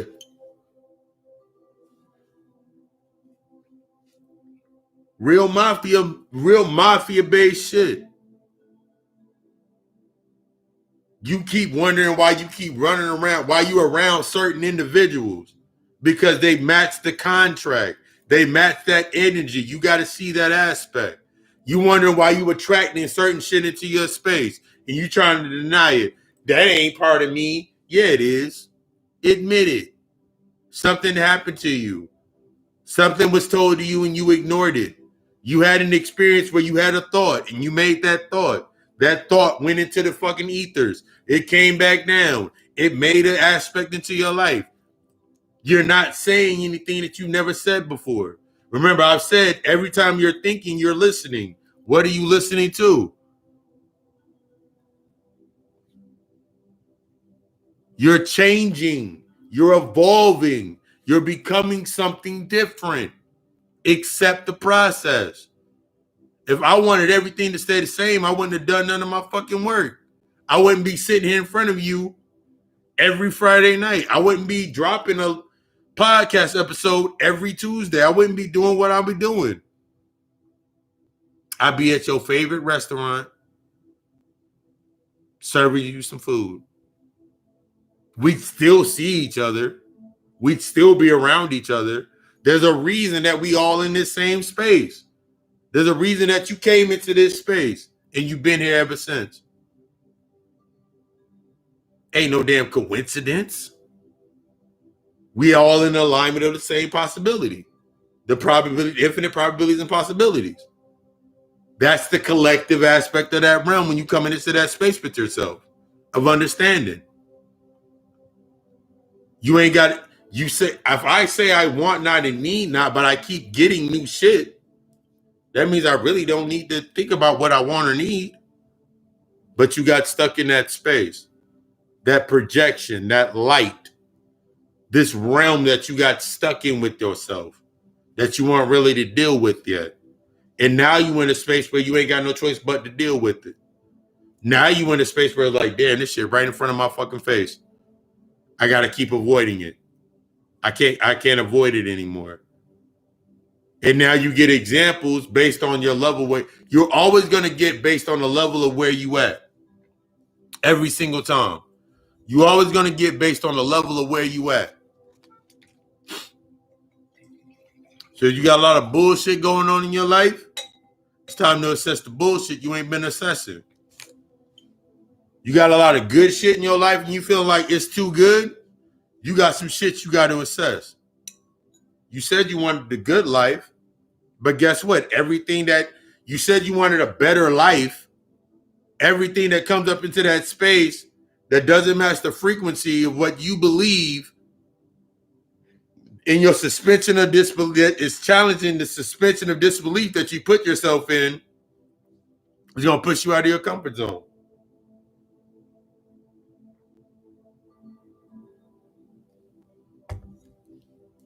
What are you doing with it? What are you going to do with what you have? The knowledge that you receive ain't got shit. The knowledge that you have is not going to do anything until you actually sit there and say, you know what? This shit ain't going to work until I apply to it.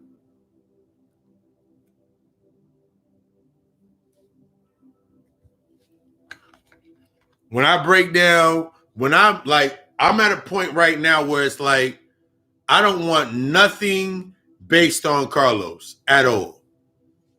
Carlos don't own shit. Carlos is not attached to anything.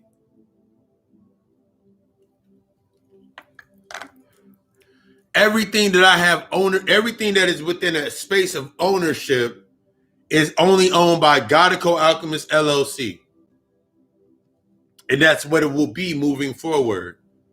I must release and detach from everything based on understanding it so I can now see it and understand it. If I keep giving Carlos air, the identities that Carlos, the mask that Carlos wore, if I keep giving life to those identities, I will not be able to understand the shadows that are shadows or they're within that space. I can't see them. At a point in time, you got to really accept the true aspects of detachment. I've talked about it before. I've seen motherfuckers that say they Oyas and they're all of these entities. And when I ask them, like, so which level are you at? They're like, I ain't got there yet. This name just resonated with me and made me feel good. No. The thing I learned about becoming Papa Lucifer Samdi is I had to get to a point to where that shit made my ass feel like shit. I had to accept the realm of the emotions that came with feeling like shit. Of being Papa, becoming that entity, becoming what I am now. I couldn't go through it based on feel good. I had to actually go through the aspects of feeling fucking horrible. I had to go through the detox, that detox period. Or else I couldn't fully merge with the energy. I couldn't fully merge with my shadow. Motherfuckers out here like, I'm Oya, I'm Yeminya. You know there's like 9 different variations of Yeminya and Oya? Are you the muddy water Oya? Are you the mermaid version? Yeah, I'm the mermaid version. She's pretty. Mermaids aren't pretty. Every fucking mythos about mermaids, the true mythos about mermaids, those are some motherfucking horrendous creatures in the depths of the sea. That's why when you look at, whenever they tell you about the ocean and they talk about the depths of the ocean and there's some creatures down there that cannot see in the light, so they form to that survival of the light or in that space, That's what you said you are? You're in the lowest aspects of yourself? Then that's what you are. You got to accept that shit.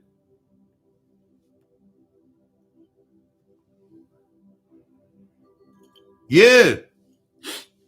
You got to accept the ugly aspect before you get into the pretty aspect.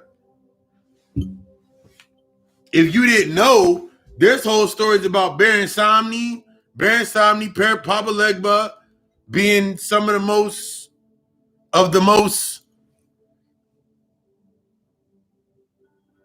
non-masculine content. But they gods. They're aspects of, nigga, that's gay. Okay. You androgynous, nigga. You trying to tap into all your shit or just have? This ain't about no have-ass shit. That's like looking at the whole Deanna story. And then you looking at Prince.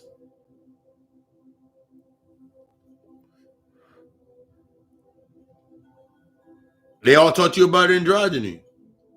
You better claim your shit because as you already know, the LGBTQXYZ plus sign, A, and all this shit, they're now taking claim to the androgynous feature. If you did not know that about the LGBT community,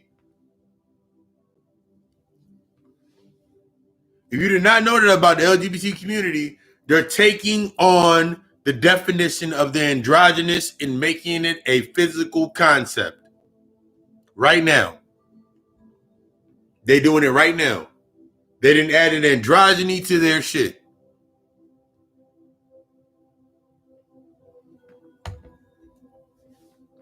They didn't add an androgyny to their shit. As a god, as a goddess, you are an androgynous being. That means you are in balance of your masculine and your feminine principles. But they're gonna take it down there. Everything that comes down here gets stuck in this duality.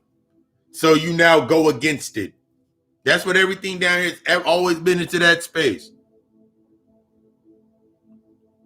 They've taken the asexual narrative into the LGBT community. Asexual simply just means you do not look at the physical as the primary concept of connecting to somebody. You naturally become asexual in your ass.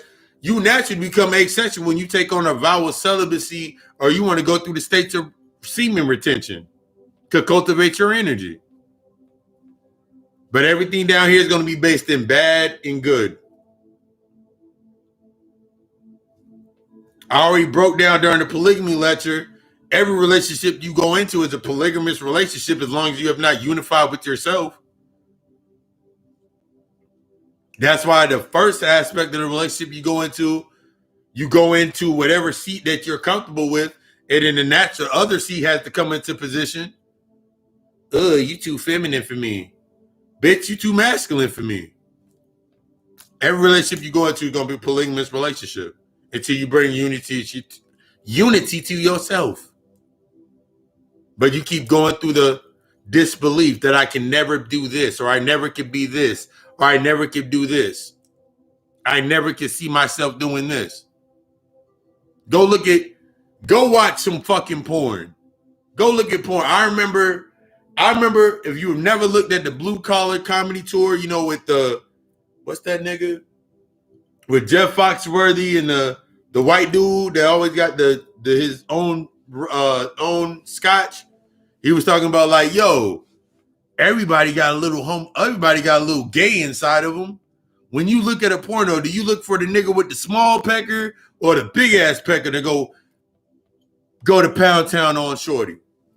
I ain't looking on small penis. I'm looking for the big. Oh, it's within you. It's a natural aspect that's within you.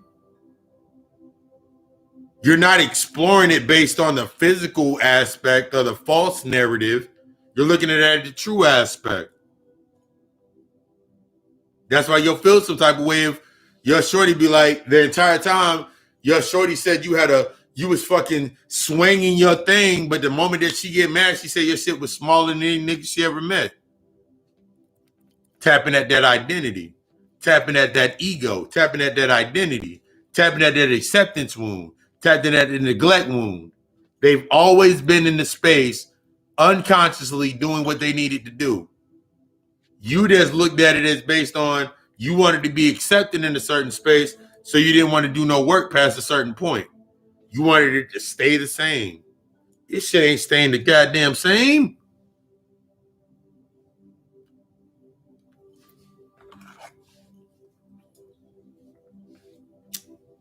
Hurting your damn feelings. You still out here trying to ask shorties, so how many niggas you been with? Nigga, how many bitches you been with? The fuck does it matter? Getting stuck in this simplistic bullshit is what gets your ass stuck down here wondering with yourself like, why the fuck I keep going through the same shit? Because you keep arguing and assuming and living through the same shit. You keep avoiding the lesson that you were meant to learn. You keep avoiding the whole lesson that you were meant to learn. Because you want a relationship. What about the relationship with you? The relationship with me is fucking awesome. So every relationship that I come into is going to be awesome. If something happens in that relationship that challenges me in some type of way, when I approach it, it's like, oh shit, it's time for me to learn some shit about myself. Regardless if they learn something that ain't about them, it's about me. It's about what I'm about to learn. It's about what I'm about to go through. It's about what I'm learning. They're secondary. They're always going to be secondary to your primary relationship. Once you understand your primary relationship, then you come into the true connection of what you need to come into if you're meant to come into that. This is where motherfuckers get all weird, like, are healers and shamans meant to be alone and shit of that nature? No.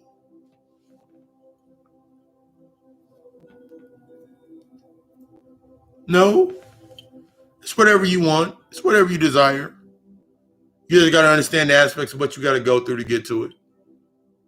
What are you becoming? Always be mindful of what you're becoming when you go into a space. If you find yourself detached from yourself, that's why you're getting tired.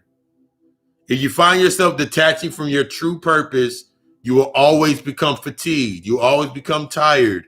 You always become irritated. You always have that longing. The longing comes into play. You'll always know when you're off of the track because procrastination, distance, all of those aptitudes come to the surface because you're not in the true space that you need to be in. You're avoiding something. When I really understood that shit about myself and started understanding my disciplines were not based on to gain something, but it was really based on release, it made me understand everything more in a more in-depth aptitude. I wasn't moving in the same space that I was moving back in the old aspects of myself. I wasn't looking for acceptance. I'm not looking for those qualities and shit. But since I'm no longer looking, since I'm no longer seeking, the shit that comes into my space is exactly what needs to come into my space. You're shifting your perception. If I say I don't need or want anything, that means everything into my space is desired, is based on the desire, is based on the desires, based on the frequency that I am at. It's time for me to learn that shit. So now I look at shit differently. I'm not looking at shit based on, but I want that to come into my life, or I need that to come into my life based on that. Why? Ask yourself why.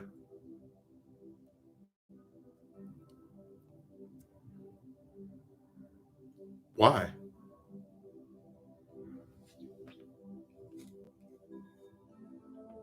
The physical aspect doesn't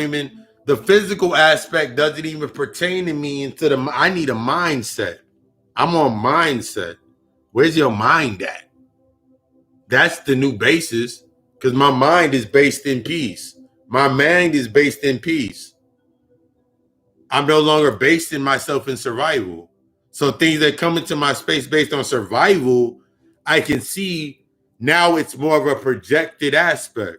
I can see when someone comes into my space and they're based in survival mode, because it'll be a projection of their fears and their perceptions and their thoughts of how life should be or how things should happen in their life. I'm like, all right, cool, that's your life. I'm not gonna suppress myself. And like taking the aspect, like if somebody came in my space and they took the vaccine, I'm just gonna walk away. I ain't gonna be sitting around. I ain't gonna argue with their ass, because all this. If someone comes into my space on a constant narrative talking about, if someone comes into my space on a constant narrative, oh yeah, the music that has been playing in the background of this entire lecture was root chakra music. If you didn't hear it, if you didn't realize you were in your root chakra, we were in our root chakra tonight. But now it comes into my space, it will remind me of the countless almost happenings of shorties coming in my life. Like, we can't be serious until we go to church. And I look at them like, wait,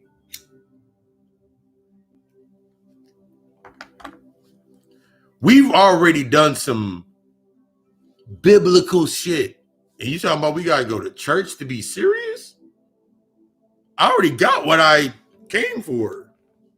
I had to accept that. I already got what I would need. What else is after that? I already got what I needed. All right, cool. Because I no longer was submitting myself to my urge. See, before it was based on urge. So like I would do anything to get my urge. Like, tell you a story about somebody that I knew. One of my homeboys, wasn't really my homeboy, but we knew each other. We knew each other.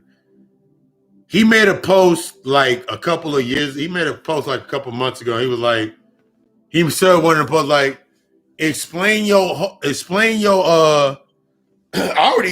I was already inside of your temple. I've already done some shit. We already done some things. Like, what the fuck I need to go to church for? I already been inside the temple that I wanted to go into. But he was like, he made one of those posts. He was like, explain your girl in a store. And he said the whole store.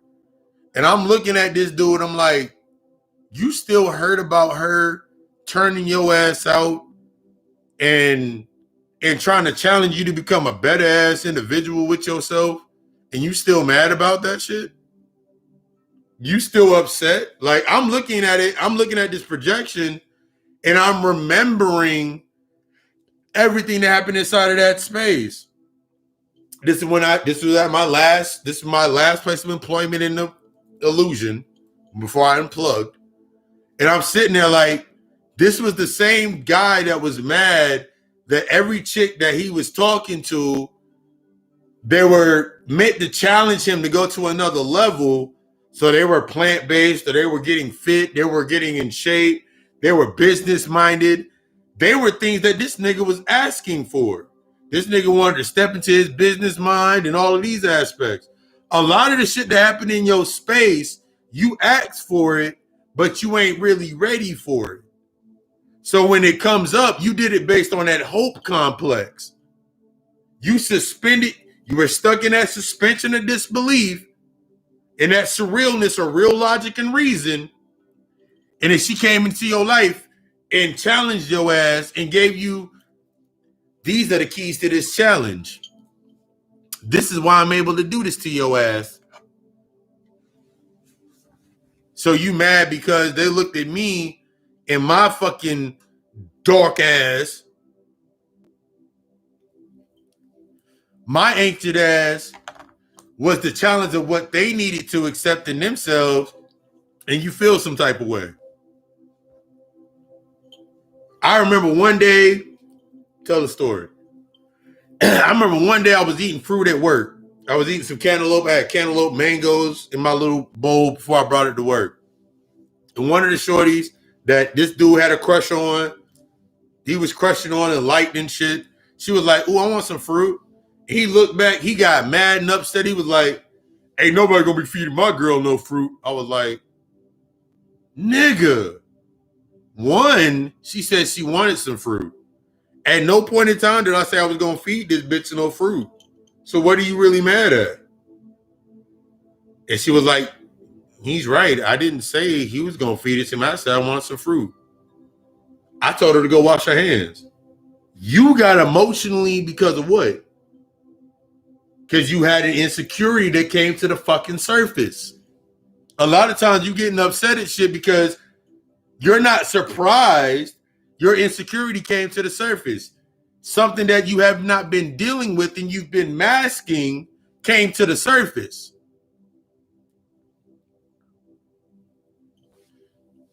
His chick chose that she wanted some fruit.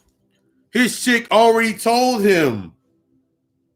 His chick already told him that, yo, I'm transitioning to plant-based because I'm trying to get my life together. She already said that. I'm just an element that came into that space based on what she already had said.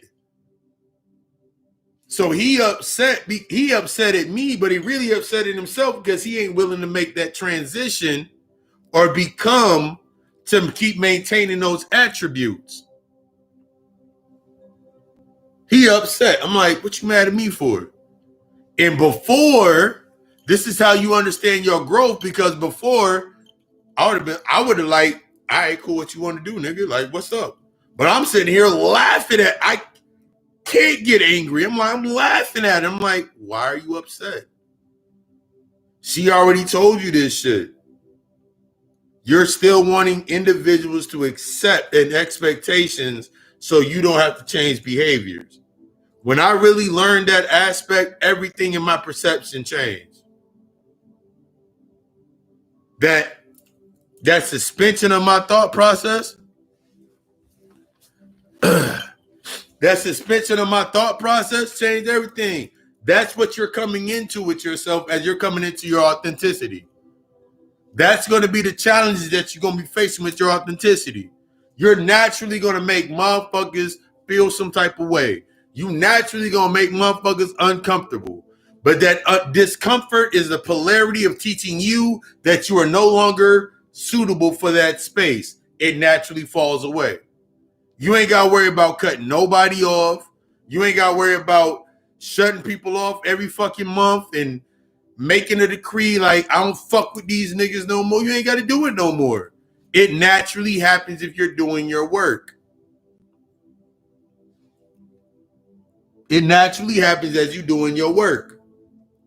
If you're not doing your work, what comes into your space?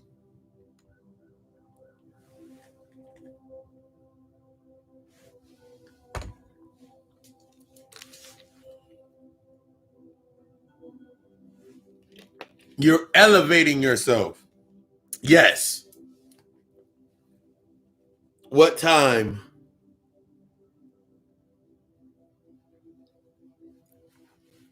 I got from 1 o'clock to 5 o'clock.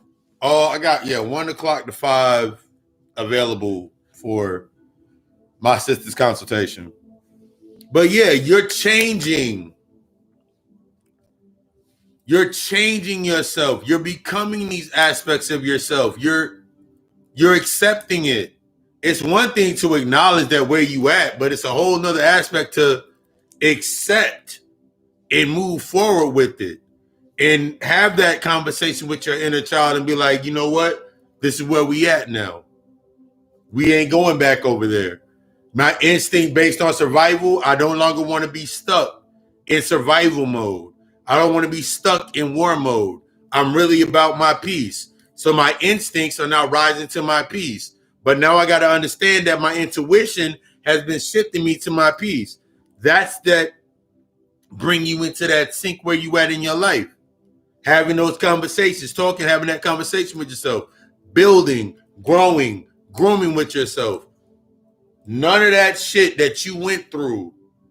This is when I talked about the blood of the covenant is thicker than the waters of the womb. The shit that you were born, the shit that you came through in those waters, it's time to come out of that water. It's time to allow yourself to come up out of that water. That shit that you keep trying to hold on to, the emotional content that you trying to hold on to, that relationship, that bond that gave you something and now you can't let go of it and you can't go forward until you deal with it. It's only going to repeat itself.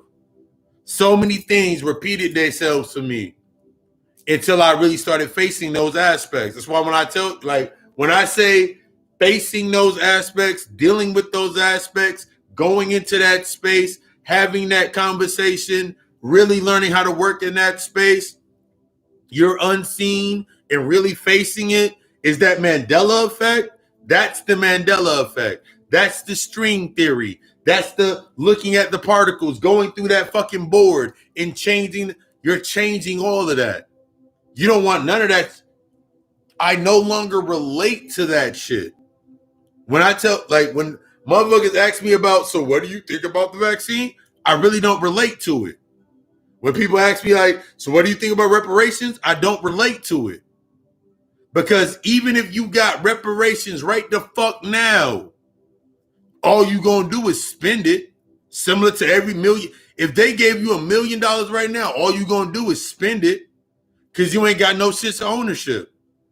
You ain't got no company set up. You ain't got no trust set up. You ain't learned anything that goes with the dynamics of financial literacy because you don't understand your emotions.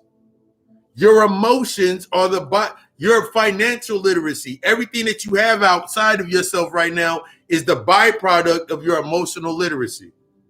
So if I live in fear, if my instincts are based in survival, fear is the faster wavelength. The moment that I get it, I'm trying to get rid of it. But I want to say, I'm looking for love. Love is a destructive frequency because it's a long frequency. It opens shit up. It blows shit out. It takes shit out of the old perception. So I got to be on that frequency in order to be able to embrace it. That means all those emotional blockages that are trying to get me to the frequency of my love with myself, those are the things that I need to face. The physical representations or the conduits inside of my space, I got to disconnect from this disbelief aspect. I got to disconnect from my sister was always going to be my sister. My brother was always going to be my brother. My mother was always my mother. My father was always my father. I got to disconnect from the disbelief so I can actually start seeing them for what the fuck they are. To see them, there were lines within my contract. Because if I don't, I'm still going to use that same expectancy from my father. I'm still going to use the same passive aggressiveness from my mother. I'm still going to use these same narratives to build my space so they can come along. They ain't meant to come here. In their own time.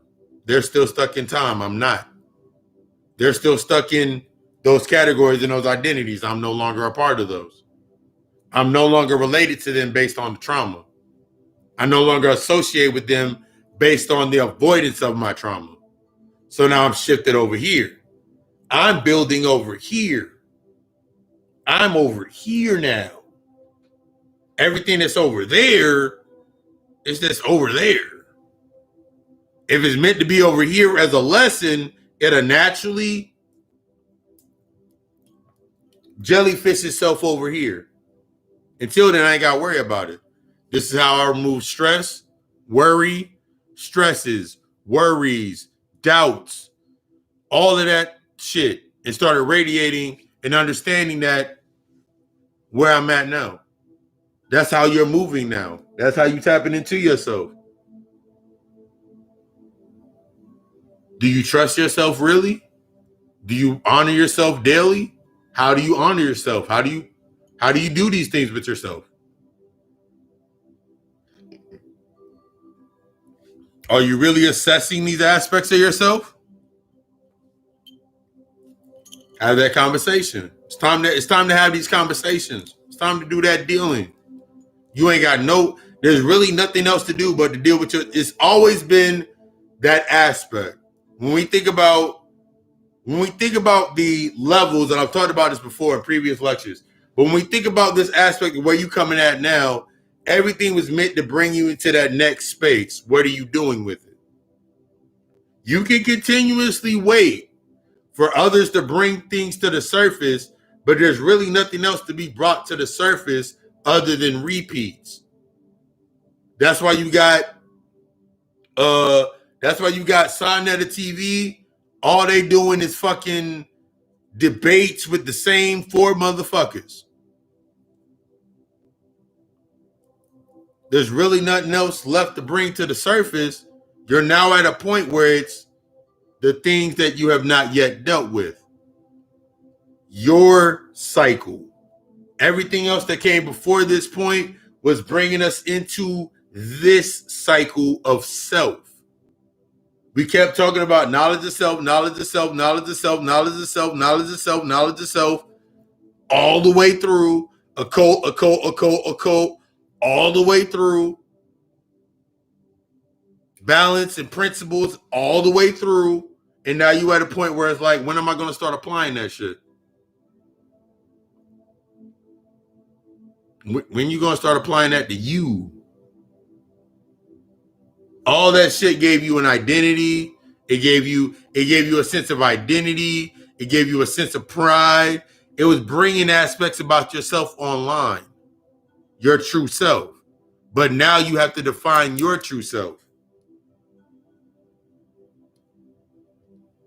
What are you going to do? Keep doing the same shit?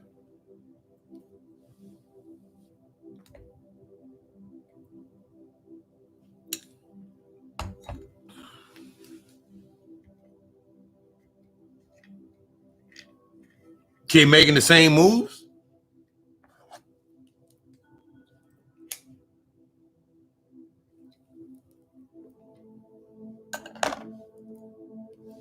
What are you really doing?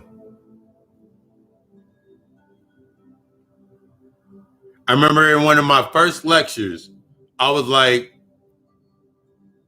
the way that we act with ourselves is similar to sitting inside of a burning house asking for air conditioning.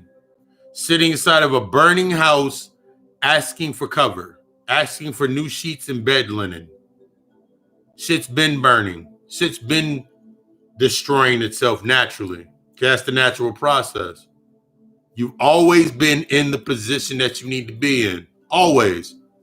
What are you going to do with it? You've always been in the position you needed to be in. What are you doing with the position that you're in? And now, we're going to leave the floor open. It's our Q&A period.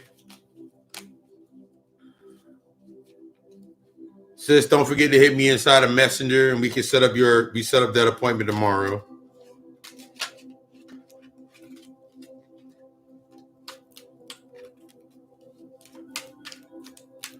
This that Q&A period. Anything that's on you, get it off your chest. Let's put it in the chat. Put it in the chat. And we're gonna bring it to the surface. While I'm sitting here playing with these cards that just fell out of my hand.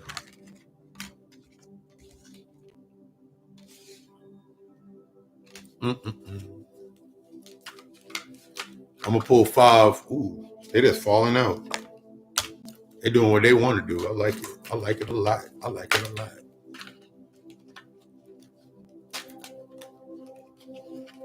Ooh, child, things are gonna get easier.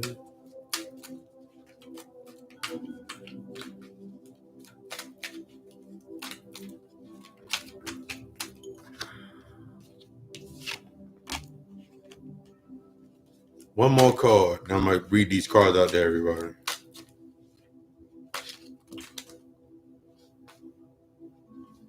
card that's backwards is the card that I need. There it goes. And the card that fell on my foot is the card that we don't need. All right, cool. All right, let's get this reading underway. No problem, no problem, no problem, no problem.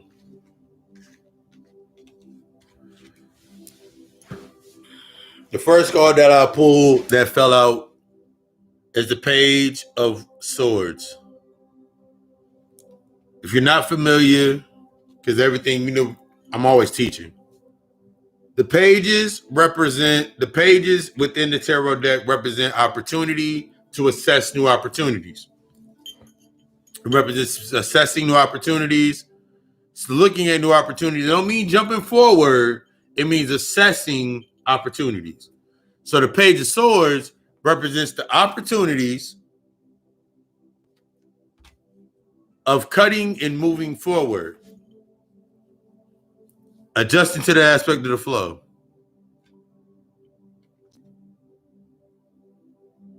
Hold on, wait, let me read this. Question. I'm confused on a particular topic. If you are dealing with people and they do bring out a lower vibration by not dealing with them or cutting them off, is that avoiding the shadow work? Yes. Yes. Yes. Because they are in that space to bring out something that you need to deal with. You cutting them off, it cuts away your ability to deal with the lesson. This is why I'm always saying, like, when somebody's bringing something out of you, like anger, the lower aspects of yourself, the lower aspects, it's not about what they're doing, what they're saying, it's not about them in that aspect of themselves. It's about why is it bothering you? It's about why is it bothering us? Why does my homeboy that is always out here in these streets running with his urges, why does that bother me? Go deep inside of myself. A lot of those things, yes. The person that's that's the best part about it. When you bring it to that higher aspect of yourself and understand it, they naturally will separate. When you understand, once you have mastered the lesson, they naturally separate. You ain't got to worry about cutting. Here's the thing I want everybody, you ain't got to worry about cutting nobody off. When you really are bringing it to that highest level, assessing it, learning and mastering that lesson, they naturally fall away. They naturally fall away because all that's going to happen as they keep trying to come back into the space, the aspect of you being on a higher frequency just in that space, they can't come to that space. What it will become is, what will happen was, here's an example. What happened is, it'll be a projection. The more and more you deal with them, you'll start seeing the emotional aspects come to the surface. So the emotions that you've now dealt with, you'll now see it more as a projection. This is when we're going into space with ourselves where whenever you're in a relationship and you start itemizing shit, it's the end of that relationship because it's now been itemized. You literally itemize and audit the relationship. So if somebody come up to you, someone come up to you, woo.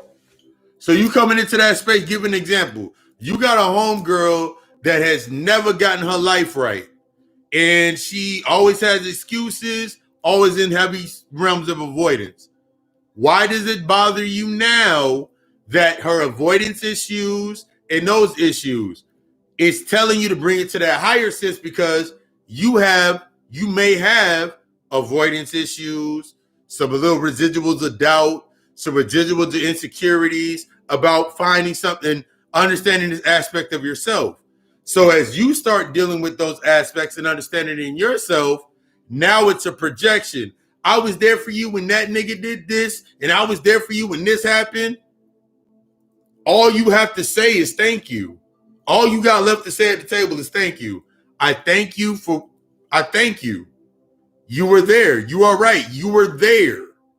Because when you tell a motherfucker that they're right, that only knows how to deal in their lower aspects, they don't know how to move forward. They'll be like, I don't know what to do next.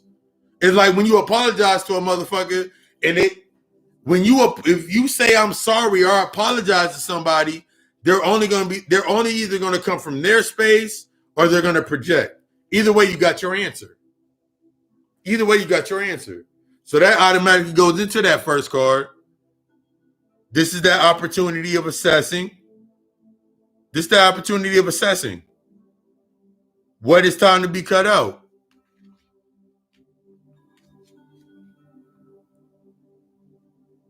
That Eight of Cups represents it's time to cut out what you've been reaching for. You've been trying to reach for that sense of that. You've been trying to reach for the pinnacle of what that relationship could be, what they could be, the pinnacle of what that job can be, the pinnacle of whatever it is you've been reaching for at this point in time, you've been reaching for it. You've been reaching for it. It's time to let that shit go. It's time to assess, why am I doing that? And then that goes into the aspects of the magician. We know the magician represents those glamours. A lot of times we stay in these spaces because our mindsets are stuck within the glamour of what it could be, the potential of what it could be. It's exactly what it is. When you go into a space, we have to start accepting that it's exactly what it is. We have to accept it for what it is. What we made it, what we went into it emotionally, the emotions that we invested into it, and why we invested those emotions. We have to stop trying to make things be more than what they are based on our emotions. Yes. I have to remove these glamours of this false sense of I set a goal in my mind and I wanted this. 9 times out of 10, you are going against your purpose. You setting this physical goal in this space that does not align with your purpose. I remember so many times for myself, just looking back at myself, I set up so many glamours that went against my purpose. So I noticed that when the shit didn't work and I would get upset or feel some type of way, emotional, the trigger itself, the trigger would come up. Instead of me reacting to it, it was meant for me to learn from it. And then that leads into that fourth card, which is that Fifth of Swords, which represents sacrifice. It's time to let go and cut away of those aspects in our lives as we're doing this assessment and become comfortable with surrendering to what we need to surrender to truly with ourselves. That sacrifice of ourselves, that sacrifice of that false sense of pride or that courage or us trying to hold up this identity and try to make everybody else feel good. Fuck everybody else feeling good. It's about me becoming better to become the example of what better and authentic self is. I can't be what I am right now. I can't move as I'm moving right now if I'm still holding on to aspects of my past, if I'm not assessing what comes up based on my past. And that leads into that final card, that Tower, that explosion, that implosion. Everything's coming to the surface. You looking at it like, oh my, I didn't know you would ever be that way. That's that pendulum. You're in that polarity.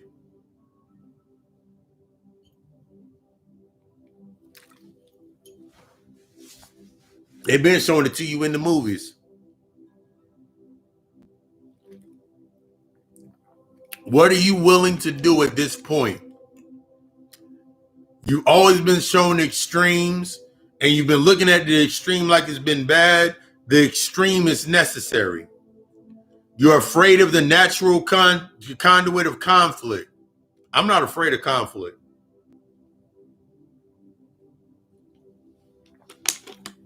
Now that I understand that conflict's a natural part of the process, the fuck I look like being scared of conflict. Conflict's natural part of the process. It shows me where I need to grow. It brings it into that space. You're like, oh my God, it's time for me to deal with some shit. I can't keep avoiding this. I got to have that conversation with myself. Maybe I really need to set it up so I can do it. I can't avoid it anymore. It just keeps happening in my life. I got to get away. We have to, as I opened up with, that suspension of disbelief will always leave you in a space where you're not able to you're always going to be looking for logic and reason based on the old aspect and not understanding the potential. You need the conflict. The conflict is crucial to your growth. Exactly. You want to keep doing the same shit you've been doing? I know nobody wants to, everybody is in this. I know you don't want to go I know you don't want to go into the next the next 2 weeks. So I know you definitely don't want to go into the next 3 years, the next year from now, still dealing with the same shit you ain't dealt with yet. That's basically what we've been doing with our entire lives. Our entire lives, we've been doing that same thing. So when something comes into that chaos factor comes into your life and challenges you, then automatically you want to call it everything else in the book. That nigga was a narcissist. That bitch was full of herself. But that motherfucker had examples that you needed. I'm not going to be looking at the individual that is telling me that, yo, you ain't got to, I ain't never changed and look where I'm at. Now look at their space and it's not even about the space looking a certain way. It's about the frequency of the energy. Because I've been seeing motherfuckers that seem to have everything inside of their space, but it was the frequency that made me feel off about it. And I ain't been around motherfuckers that had nothing but the frequency of their energy that radiated. That's what you learning with yourself when you're removing those identities. You can't see that shit while you got that identity going on. Hey, in the middle of the bond. You putting yourself in that space with yourself. That how, that why, that because, that becoming. Those lead you to your becoming. Everything else that you stuck in that what to think, that's going to take you away from your purpose. Everything based on how to think, that's going to lead you to your purpose. That's going to bring you to your true self.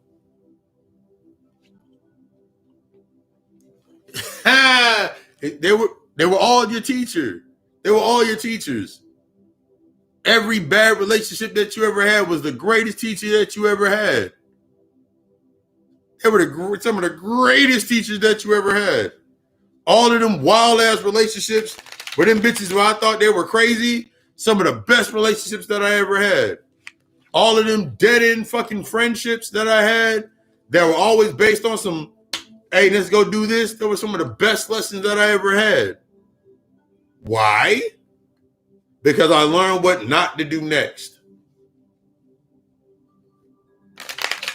So I needed those first. Because I wasn't the best version of myself. I wasn't deserving of what I have now. I wasn't deserving of where I'm at now. But I had to understand that. You ever notice when you're looking at certain people, when they keep going, some people need that hard ass shit to happen in their life. Because they came from it's that theory of relativity. They came from a space that was based in that same frequency. They needed that type of shit to happen in their life. So what do you think is going to happen now? How do you think you're going to change now? If everything remained kosher and good and within comfort, the fuck is the purpose of you becoming awake? What's the purpose of you awakening? You awaken to burn out the old aspects of yourself.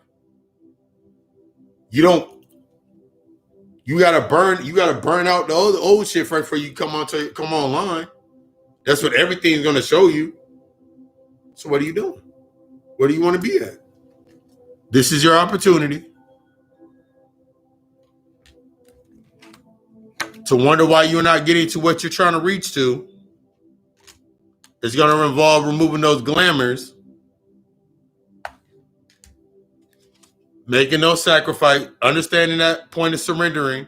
It's time to surrender to yourself, surrender to that necessary space, and naturally watch everything fall away. Also, in that aspect, you seeing shit fall apart and motherfuckers is mad and all that. That's nice. Let them be mad. It's time for you to sit there with your energy.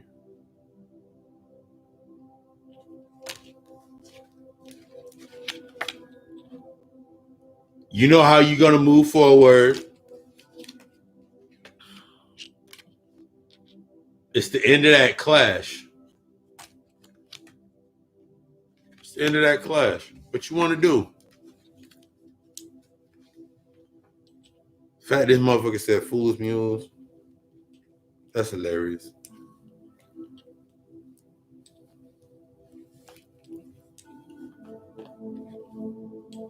As you move forward, all that's left behind you is the reflections of yourself, the old reflections of yourself. That's all that's back there. That's all that's behind you is the old aspects of yourself. Every time you go look back, and once you've dealt with it and you look back, all you're gonna see is an emotion. All you're gonna see is an emotional escape of shit that you dealt with. And you're gonna start seeing that in people if you've not started seeing it already. I remember my first stages of seeing motherfuckers that were stuck within emotional aspects of themselves. I remember seeing it for the first time and being like, oh my God, that's fucking ridiculous. I can't believe they're going through what they're going through. And oh my. Then I started accepting it.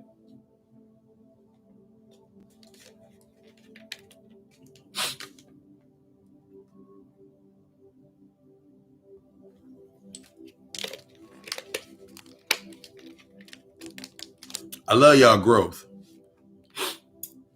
What's the next level? What you trying to get to? What you trying to do? That's what I ask myself every single day when I wake up. What are you trying? Before I go to bed, I ask, yo, what you trying to do? I'm as fucking cutthroat with myself. So now when I learn the lesson, I can bring it to that space. That's what you're doing. Everything else naturally falls into place. I ain't trying to be pretty. I ain't trying to be all, nah. What is it time to do? If y'all ain't a part of the Master Darth Sunday, Darth Spawn, Darth Soul, the Masterpiece group, y'all might get an invite after this one tonight. If you ain't invited to it yet, you might get an invite after the night. But yeah, you want to be in spaces that said like the Darth Sunday that said like you want to be in spaces that are in alignment with you shifting, alignment with your work. That's how you know you in that part where you need to be through. You got to be. You're being cutthroat, yet you're being gentle. You're learning that balance. I'm cutthroat with myself, but I'm gentle. I'm gentle with how I receive them. I'm gentle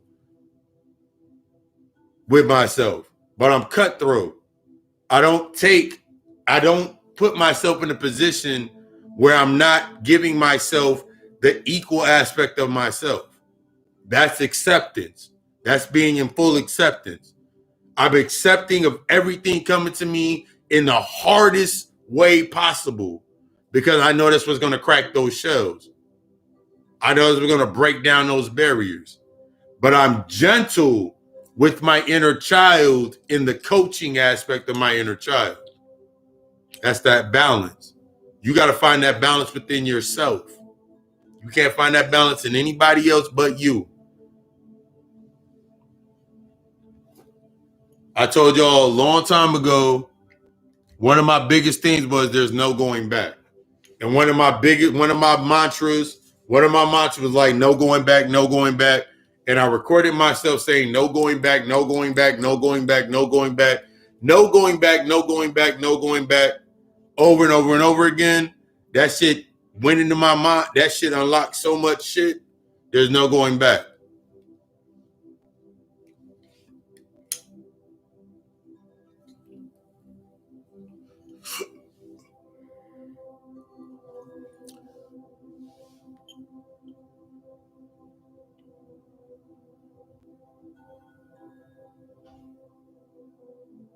It's time for you to embrace you.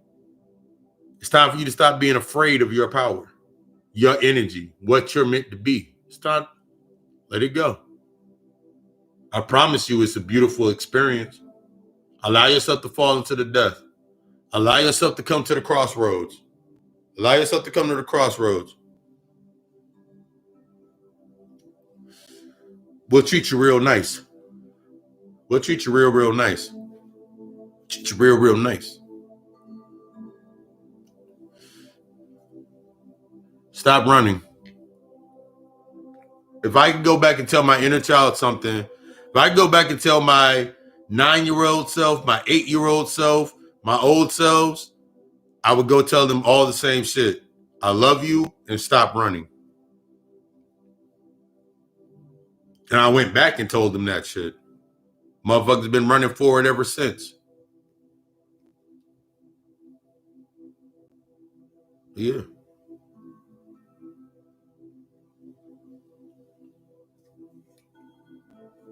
Any other questions? Andrea, I hope I answered your question. Let me look.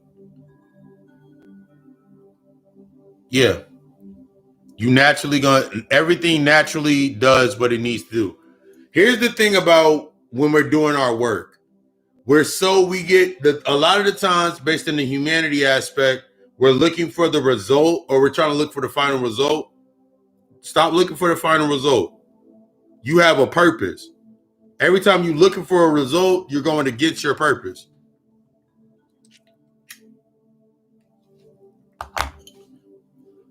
When we're dealing with what we need to deal with and it's pushing us forward, I'll give an example. I'm gonna give an example. I remember for myself in earlier on when I was doing podcasts, when I was like starting my stuff, I had so many people like, yo, I want to get you on the podcast to get you on this and this and this. We should work together and all of these things. It never felt right to me to work with them. It never felt right to me. Nothing against them, but it never felt right to me. It was less about them and it was more about me not being in the position that I believed that I needed to be in yet. And that was the aspect path of my heart. Because if I was accepting some of those aspects, it would have been based on trying to still be accepted, still trying to be acknowledged, a lot of those things for myself. When I look back at some of these individuals that have reached out to me based on, yo, I want to bring you, we should do this and this and this. I'm looking at the position that they're in, and their position is not where I'm at. Honest assessment. And I noticed that with myself. It's like, oh shit, if I went that route, then I would have been in that space. A lot of times, a lot of the shit is pushing you into your purpose. So that discomfort, that anger, that feeling that you have in based on you're still trying to maintain in an old program. That program is you're being deprogrammed from that program, because now the space that I'm in now, everything that I have, everything that's coming into position is based on where I'm at now. Now I'm no longer based, and this is that key. I'm no longer based in when people come to me, when things come to where I'm at. I have an entire catalog. I have a basis. I have a foundation that is in place to where I can remain humble. I'm in that acceptance. I'm remain humble. So when I come from that space, from true humility with myself, now the things that come into my space, they're of the truest content. I can see it for what it is. I'm not trying to make it anything else. I'm accepting of what it is. I have no expectancy. So now I'm in a space and it's like, oh my God, all this shit's happening.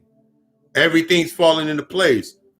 I watched, crazy thing about it, I was watching the 85 South show. If y'all not familiar with 85 South show, with Carlos Miller, DC Young Fly, and their whoever they have on there, they had Bruce on there. And Bruce said some shit that was insightful. He was like, I could have got upset, but what's meant for you is meant for you. It ain't meant for nobody else. It's meant for you.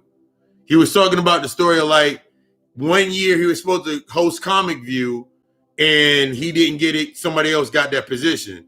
But when it came to his time, he was the highest paid host of Comic View, and he was back there for back-to-back seasons on Comic View. He was getting the highest paid outs. So what's meant for you is meant for you. So a lot of times that shit that didn't work out, that the way that you wanted it to work out based on it, that means it wasn't meant for you. You want you want a limitless paid out. You want that limitless aspect. I don't want nothing that's, I've done this. It's based on the level of work that you've done, the truth in your work. When you're in your, we're gonna close out with that. Inside of your potential, and all my man, the alchemist, like my man, my man Captain Kirk, when he said that, he was like, in your purpose, there is no limitations. In your true purpose, there is no plan B. Because you're limitless within your purpose. There is no plan B. There is no plan B. There is no stepping back. There is no plan B, C. There's only where I'm at now. There's only my now. There's only this moment. What I do with this moment, how I stand on my square, how you stand on your purpose, how you disassociate yourself with that willingness to suspend your disbelief to make yourself feel good is always going to leave you locked down. I desire you to be the fucking best. I desire you to be the fucking best because I come from a space where I desire myself to be my authentic self. And that only takes you tapping into yourself.